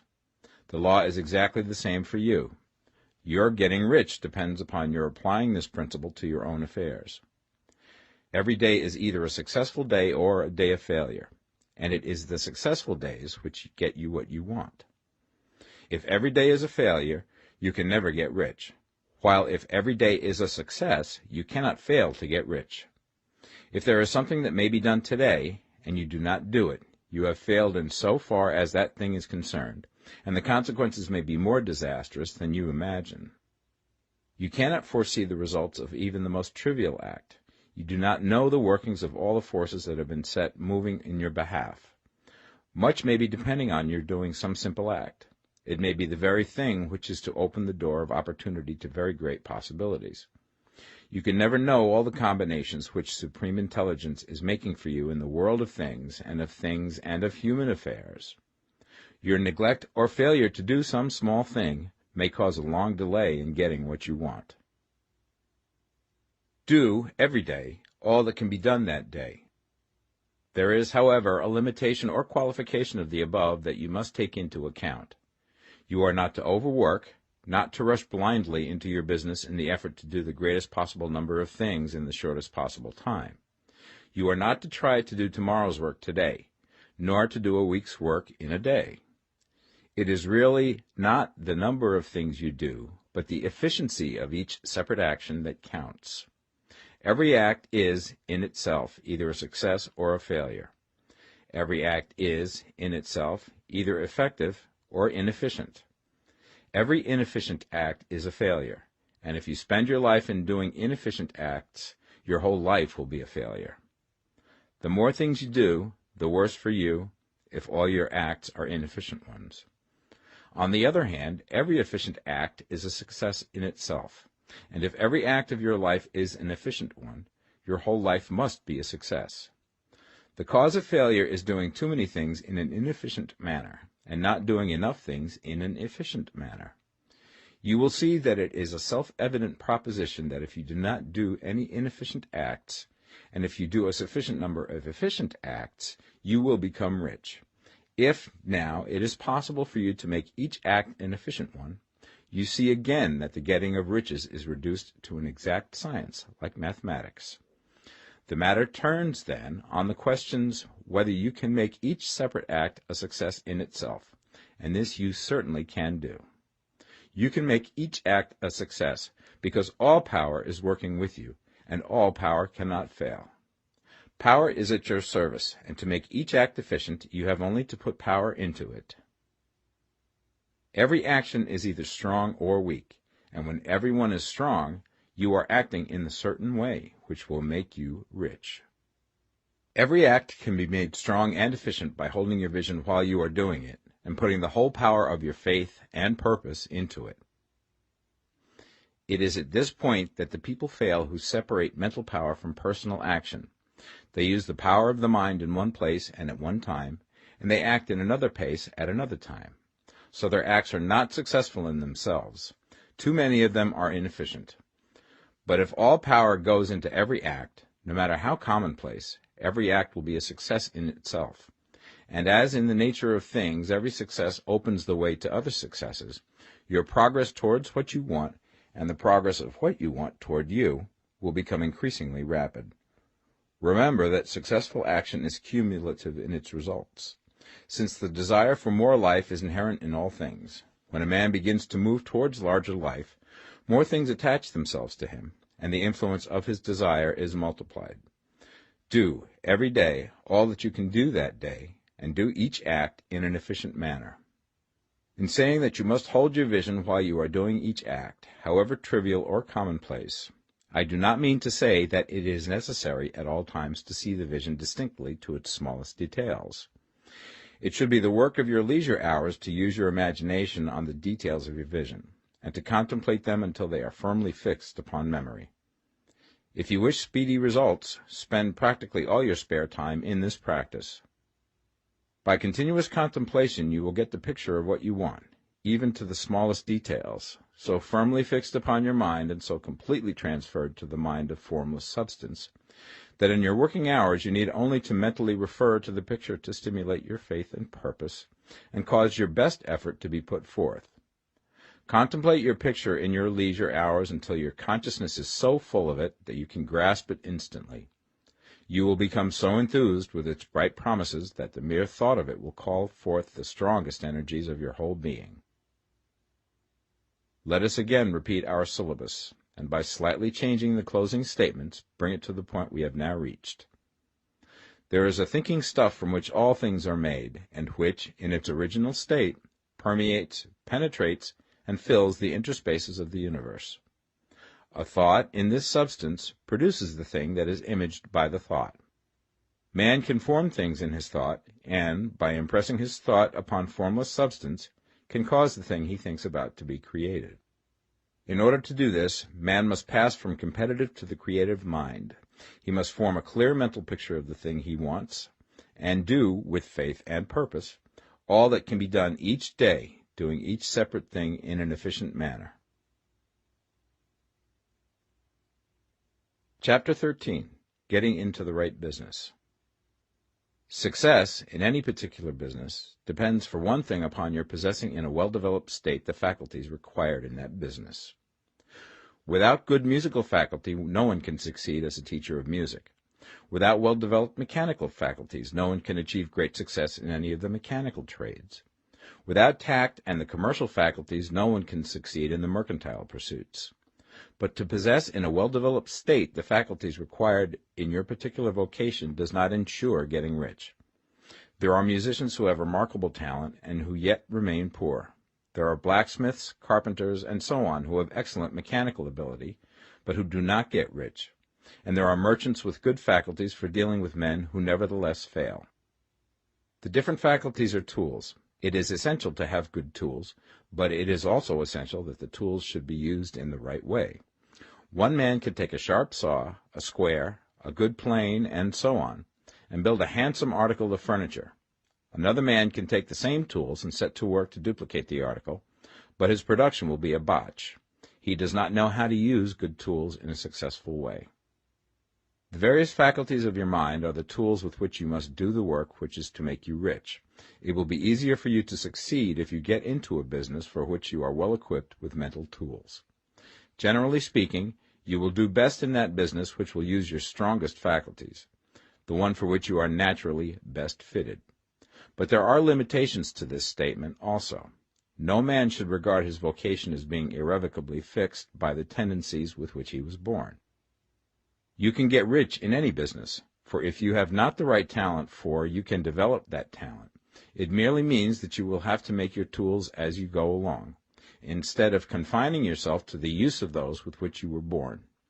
It will be easier for you to succeed in a vocation for which you already have the talent in a well-developed state, but you can succeed in any vocation, for you can develop any rudimentary talent, and there is no talent of which you have not at least the rudiment.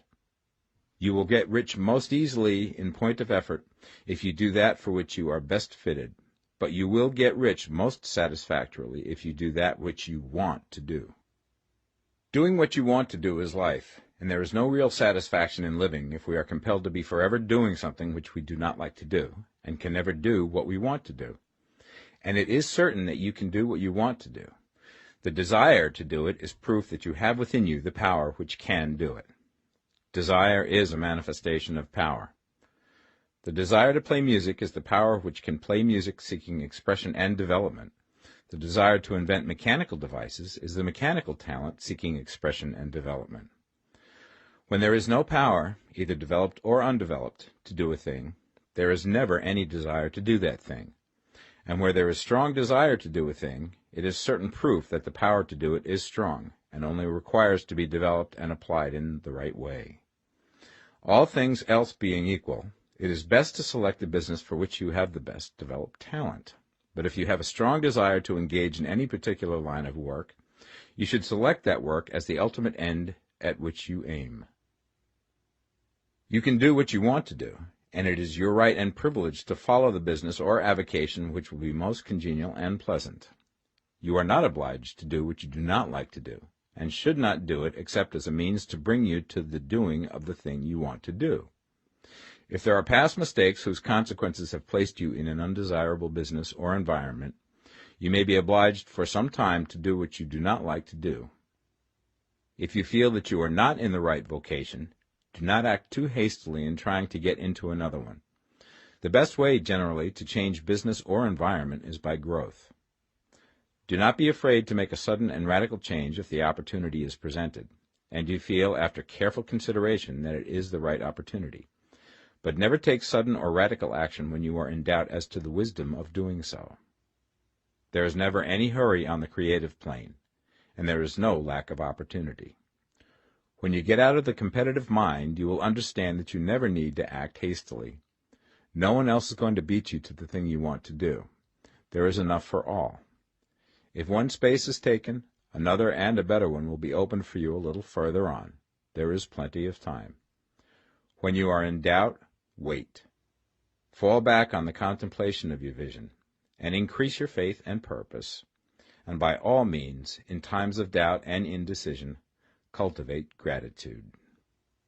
A day or two spent in contemplating the vision of what you want, and in earnest thanksgiving that you are getting it, will bring your mind into such close relationship with the Supreme that you will make no mistake when you do act. There is a mind which knows all there is to know, and you can come into close unity with this mind by faith and the purpose to advance in life, if you have deep gratitude.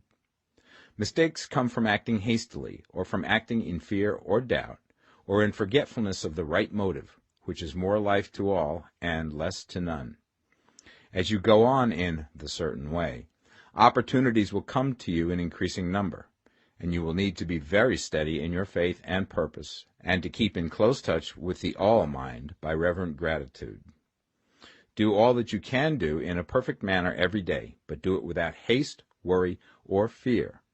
Go as fast as you can, but never hurry. Remember that in the moment you begin to hurry, you cease to be a creator and become a competitor. You drop back upon the old plane again. Whenever you find yourself hurrying, call a halt. Fix your attention on the mental image of the thing you want, and begin to give thanks that you are getting it. The exercise of gratitude will never fail to strengthen your faith and renew your purpose. Chapter 14. The Impression of Increase. Whether you change your vocation or not, your actions for the present must be those pertaining to the business in which you are now engaged. You can get into the business you want by making constructive use of the business you are already established in, by doing your daily work in a certain way. And in so far as your business consists in dealing with other men, whether personally or by letter, the key thought of all your efforts must be to convey to their minds the impression of increase. Increase is what all men and women are seeking. It is the urge of the formless intelligence within them, seeking fuller expression. The desire for increase is inherent in all nature. It is the fundamental impulse of the universe. All human activities are based on the desire for increase. People are seeking more food, more clothes, better shelter, more luxury, more beauty, more knowledge, more pleasure. Increase in something, more life. Every living thing is under this necessity for continuous advancement. Where increase of life ceases, dissolution and death set in at once. Man instinctively knows this, and hence he is forever seeking more. This law of perpetual increase is set forth by Jesus in the parable of the talents. Only those who gain more retain any. From him who hath not shall be taken away even that which he hath. The normal desire for increased wealth is not an evil or a reprehensible thing. It is simply the desire for more abundant life. It is aspiration. And because it is the deepest instinct of their natures, all men and women are attracted to him who can give them more of the means of life. In following the certain way, you are getting continuous increase for yourself, and you are giving it to all with whom you deal. You are a creative center from which increase is given off to all.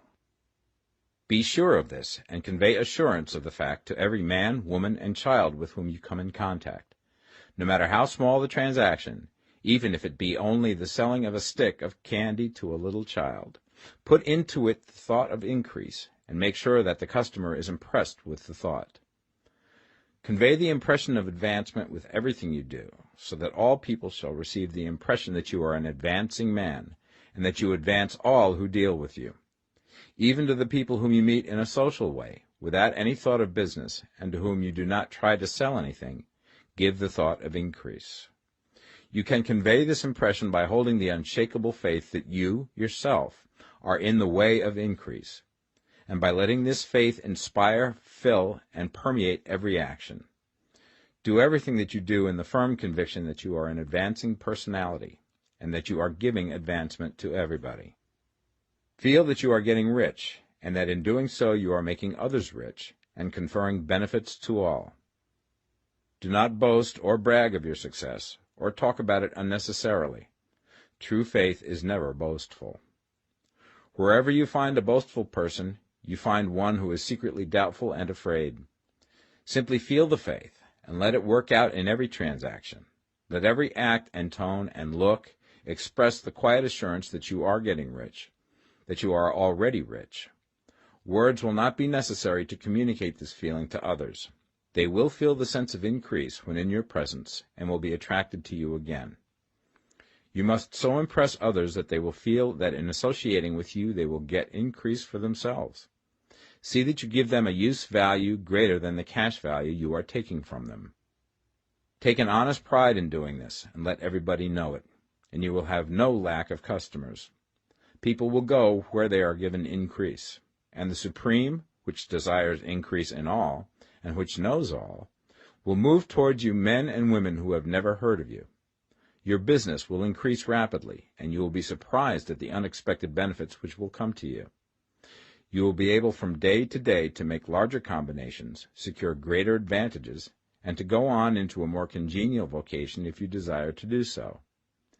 You must never lose sight of your vision of what you want, or your faith and purpose to get what you want. Let me here give you another word of caution in regards to motives. Beware of the insidious temptation to seek for power over other men. Nothing is so pleasant to the unformed or partially developed mind as the exercise of power or dominion over others. The desire to rule for selfish gratification has been the curse of the world. For countless ages, kings and lords have drenched the earth with blood in their battles to extend their dominions, this not to seek more life for all, but to get more power for themselves. Today, the main motive in the business and industrial world is the same. Men marshal their armies of dollars and lay waste the lives and hearts of millions in the same mad scramble for power over others. Commercial kings, like political kings, are inspired by the lust for power. Jesus saw in this desire for mastery the moving impulse of that evil world he sought to overthrow. Read the 23rd chapter of Matthew and see how he pictures the lust of the Pharisees to be called master, to sit in the high places, to domineer over others, and to lay burdens on the backs of the less fortunate. And note how he compares this lust for dominion with the brotherly seeking for the common good to which he calls his disciples. Look out for the temptation to seek for authority, to become a master, to be considered as one who is above the common herd, to impress others by lavish display, and so on. The mind that seeks for mastery over others is the competitive mind, and the competitive mind is not the creative one. In order to master your environment and your destiny, it is not at all necessary that you should rule over your fellow men, and, indeed, when you fall into the world's struggle for the high places, you begin to be conquered by fate and environment, and your getting rich becomes a matter of chance and speculation. Beware the competitive mind. No better statement of the principle of creative action can be formulated than the favorite declaration of the late Golden Rule Jones of Toledo. What I want for myself, I want for everybody. Chapter 15. The Advancing Man. What I have said in the last chapter applies as well to the professional man and the wage earner as to the man who is engaged in mercantile business. No matter whether you are a physician, a teacher, or a clergyman, if you can give increase of life to others and make them sensible of the fact, they will be attracted to you and you will get rich. The physician who holds the vision of himself as a great and successful healer, and who works towards the complete realization of that vision with faith and purpose, as described in former chapters, will come into such close touch with the source of life that he will be phenomenally successful. Patients will come to him in throngs. No one has a greater opportunity to carry into effect the teaching of this book than the practitioner of medicine.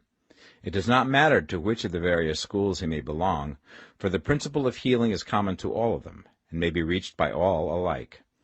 The advancing man in medicine, who holds to a clear mental image of himself as successful, and who obeys the laws of faith, purpose, and gratitude, will cure every curable disease he undertakes, no matter what remedies he may use.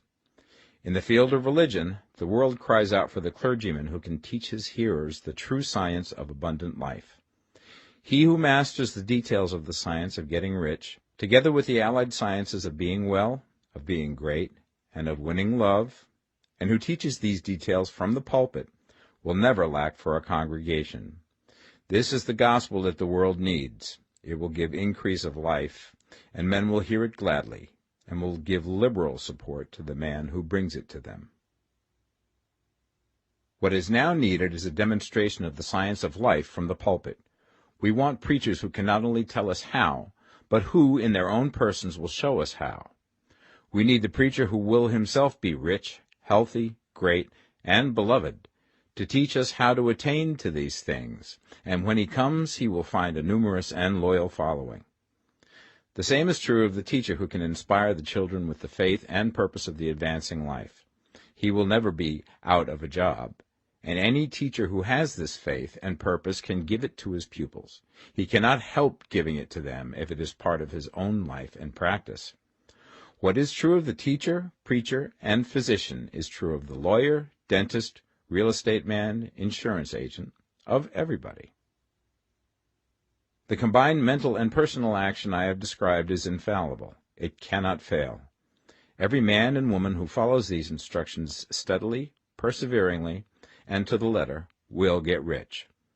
The law of the increase of life is as mathematically certain in its operation as the law of gravitation. Getting rich is an exact science. The wage earner will find this as true of his case as of any others mentioned.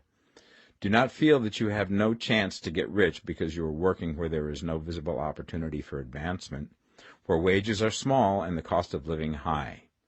Form your clear mental vision of what you want and begin to act with faith and purpose. Do the work that you can do every day, and do each piece of work in a perfectly successful manner. Put the power of success and the purpose to get rich into everything that you do. But do not do this merely with the idea of currying favor with your employer in the hopes that he or those above you will see your good work and advance you. It is not likely that they will do so. The man who is merely a good workman, filling his place to the very best of his ability, and satisfied with that, is valuable to his employer, and it is not to the employer's interest to promote him. He is worth more where he is. To secure advancement, something more is necessary than to be too large for your place. The man who is certain to advance is the one who is too big for his place, and who has a clear concept of what he wants to be, who knows that he can become what he wants to be, and who is determined to be what he wants to be. Do not try to more than fill your present place with a view to pleasing your employer. Do it with the idea of advancing yourself. Hold the faith and purpose of increase during work hours, after work hours, and before work hours. Hold it in such a way that every person who comes in contact with you, whether foreman, fellow workman, or social acquaintance, will feel the power of purpose radiating from you, so that everyone will get the sense of advancement and increase from you. Men will be attracted to you, and if there is no possibility for advancement in your present job, you will very soon see an opportunity to take another job. There is a power which never fails to present opportunity to the advancing man who is moving in obedience to law. God cannot help helping you if you act in a certain way. He must do so in order to help himself. There is nothing in your circumstances or in the industrial situation that can keep you down. If you cannot get rich working for the Steel Trust, you can get rich on a 10-acre farm. And if you begin to move in the certain way, you will certainly escape from the clutches of the Steel Trust and get on to the farm or wherever else you wish to be. If a few thousands of its employees would enter upon the certain way, the Steel Trust would soon be in a bad plight. It would have to give its working men more opportunity or go out of business. Nobody has to work for a trust. The trusts can keep men in so-called hopeless conditions only so long as there are men who are too ignorant to know of the science of getting rich, or too intellectually slothful to practice it. Begin this way of thinking and acting, and your faith and purpose will make you quick to see any opportunity to better your condition. Such opportunities will speedily come, for the Supreme, working in all and working for you, will bring them before you. Do not wait for an opportunity to be all that you want to be. When an opportunity to be more than you are now is presented, and you feel impelled toward it, take it. It will be the first step towards a greater opportunity. There is no such thing possible in this universe as a lack of opportunities for the man who is living the advancing life. It is inherent in the constitution of the cosmos that all things shall be for him and work together for his good, and he must certainly get rich if he acts and thinks in a certain way. So let wage-earning men and women study this book with great care, and enter with confidence upon the course of action it prescribes. It will not fail. Chapter 16. Some Cautions and Concluding Observations. Many people will scoff at the idea that there is an exact science of getting rich. Holding the impression that the supply of wealth is limited, they will insist that social and governmental institutions must be changed before even any considerable number of people can acquire a competence. But this is not true. It is true that existing governments keep the masses in poverty, but this is because the masses do not think and act in the certain way. If the masses begin to move forward as suggested in this book, neither governments nor industrial systems can check them. All systems must be modified to accommodate the forward movement. If the people have the advancing mind, have the faith that they can become rich, and move forward with the fixed purpose to become rich, nothing can possibly keep them in poverty. Individuals may enter upon the certain way at any time and under any government, and may make themselves rich. And when any considerable number of individuals do so under any government, they will cause the system to be so modified as to open the way for others. The more men who get rich on the competitive plane, the worse for others. The more who get rich on the creative plane, the better for others. The economic salvation of the masses can only be accomplished by getting a large number of people to practice the scientific method set down in this book and become rich. These will show others the way and inspire them with a desire for real life, with the faith it can be attained, and with the purpose to attain it. For the present, however, it is enough to know that neither the government under which you live nor the capitalistic or competitive system of industry can keep you from getting rich. When you enter upon the creative plane of thought, you will rise above all these things and become a citizen of another kingdom. But remember that your thought must be held upon the creative plane. You are never for an instant to be betrayed into regarding the supply as limited, or into acting on the moral level of competition. Whenever you do fall into old ways of thought, correct yourself instantly, for when you are in the competitive mind, you have lost the cooperation of the mind of the whole. Do not spend any time in planning as to how you will meet possible emergencies in the future, except as the necessary policies may affect your actions today. You are concerned with doing today's work in a perfectly successful manner, and not with emergencies which may arise tomorrow. You can attend to them as they come. Do not concern yourself with questions as to how you shall surmount obstacles which may loom upon your business horizon, unless you can see plainly that your course must be altered today in order to avoid them. No matter how tremendous an obstruction may appear at a distance, you will find that if you go on in the certain way, it will disappear as you approach it, or that a way over, through, or around it will appear. No possible combination of circumstances can defeat a man or woman who is proceeding to get rich along strictly scientific lines. No man or woman who obeys the law can fail to get rich, any more than one can multiply 2 by 2 and fail to get 4. Give no anxious thought to possible disasters, obstacles, panics, or unfavorable combinations of circumstances. It is time enough to meet such things when they present themselves before you in the immediate present, and you will find that every difficulty carries with it the wherewithal for its overcoming. Guard your speech. Never speak of yourself, your affairs, or of anything else in a discouraged or discouraging way. Never admit the possibility of failure, or speak in a way that infers failure as a possibility. Never speak of times as being hard, or of business conditions as being doubtful. Times may be hard and business doubtful for those who are on the competitive plane, but they can never be so for you. You can create what you want, and you are above fear. When others are having hard times and poor business, you will find your greatest opportunities. Train yourself to think of and to look upon the world as a something which is becoming, which is growing, and to regard seeming evil as being only that which is undeveloped. Always speak in terms of advancement. To do otherwise is to deny your faith, and to deny your faith is to lose it. Never allow yourself to feel disappointed.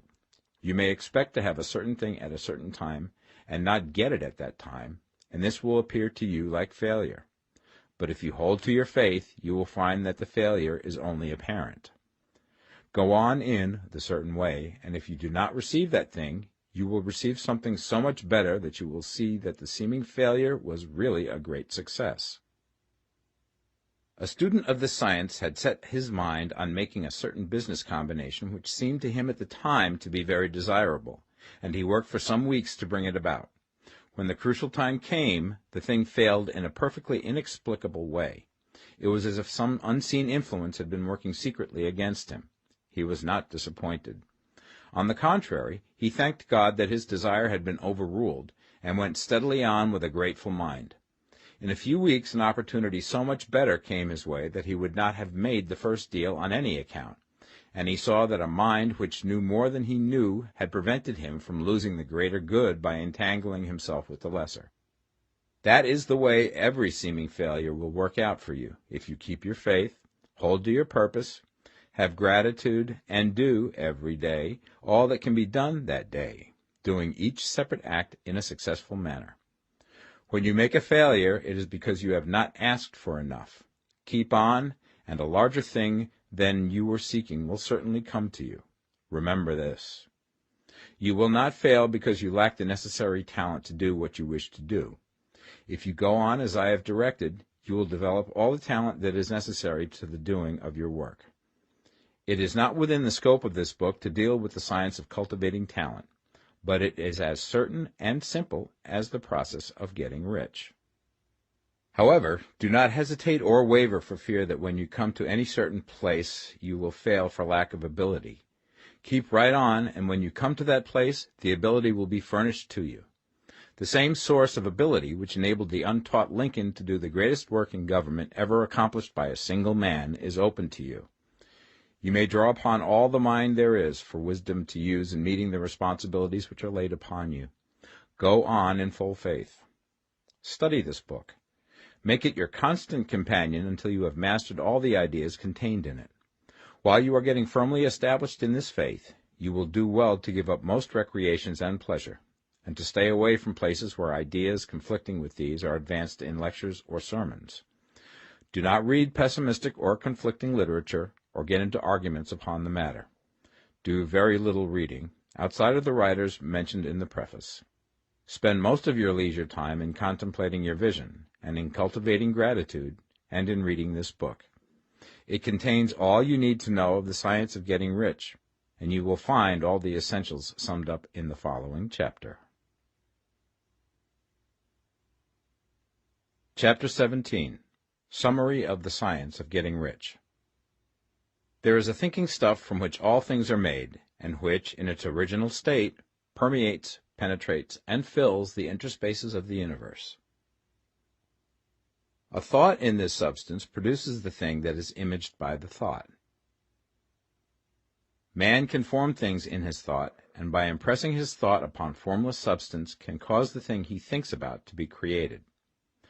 In order to do this, man must pass from the competitive to the creative mind, otherwise he cannot be in harmony with the formless intelligence, which is always creative and never competitive in spirit.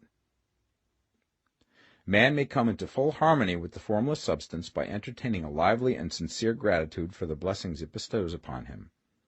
Gratitude unifies the mind of man with the intelligence of substance, so that man's thoughts are received by the formless. Man can remain upon the creative plane only by uniting himself with the formless intelligence through a deep and continuing feeling of gratitude. Man must form a clear and definite mental image of the things he wishes to have, to do, or to become, and he must hold this mental image in his thoughts, while being deeply grateful to the Supreme that all his desires are granted to him. The man who wishes to get rich must spend his leisure hours in contemplating his vision, and in earnest thanksgiving that the reality is being given to him.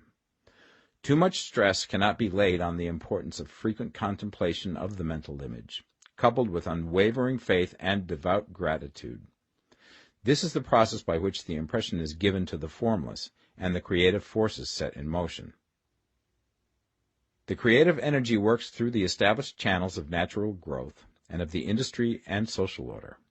All that is included in his mental image will surely be brought to the man who follows the instructions given above, and whose faith does not waver. What he wants will come to him through the ways of established trade and commerce. In order to receive his own when it shall come to him, man must be active, and this activity can only consist in more than filling his present place. He must keep in mind the purpose to get rich through the realization of his mental image. And he must do, every day, all that can be done that day, taking care to do each act in a successful manner. He must give to every man a use value in excess of the cash value he receives, so that each transaction makes for more life, and he must so hold the advancing thought that the impression of increase will be communicated to all with whom he comes in contact.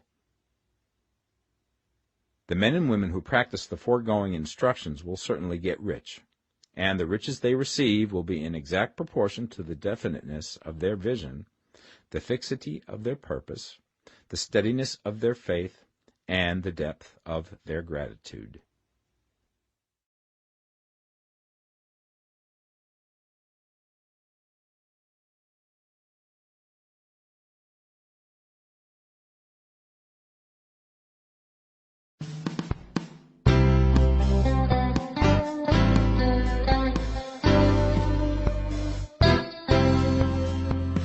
The Science of Getting Rich by Wallace D. Wattles. This is released for the sake of education. This is a brief key insight about all the concepts of the book. We provide free audiobooks, key insights, summaries, and brief study notes on the concepts of the books. So make sure to subscribe and become a part of our family.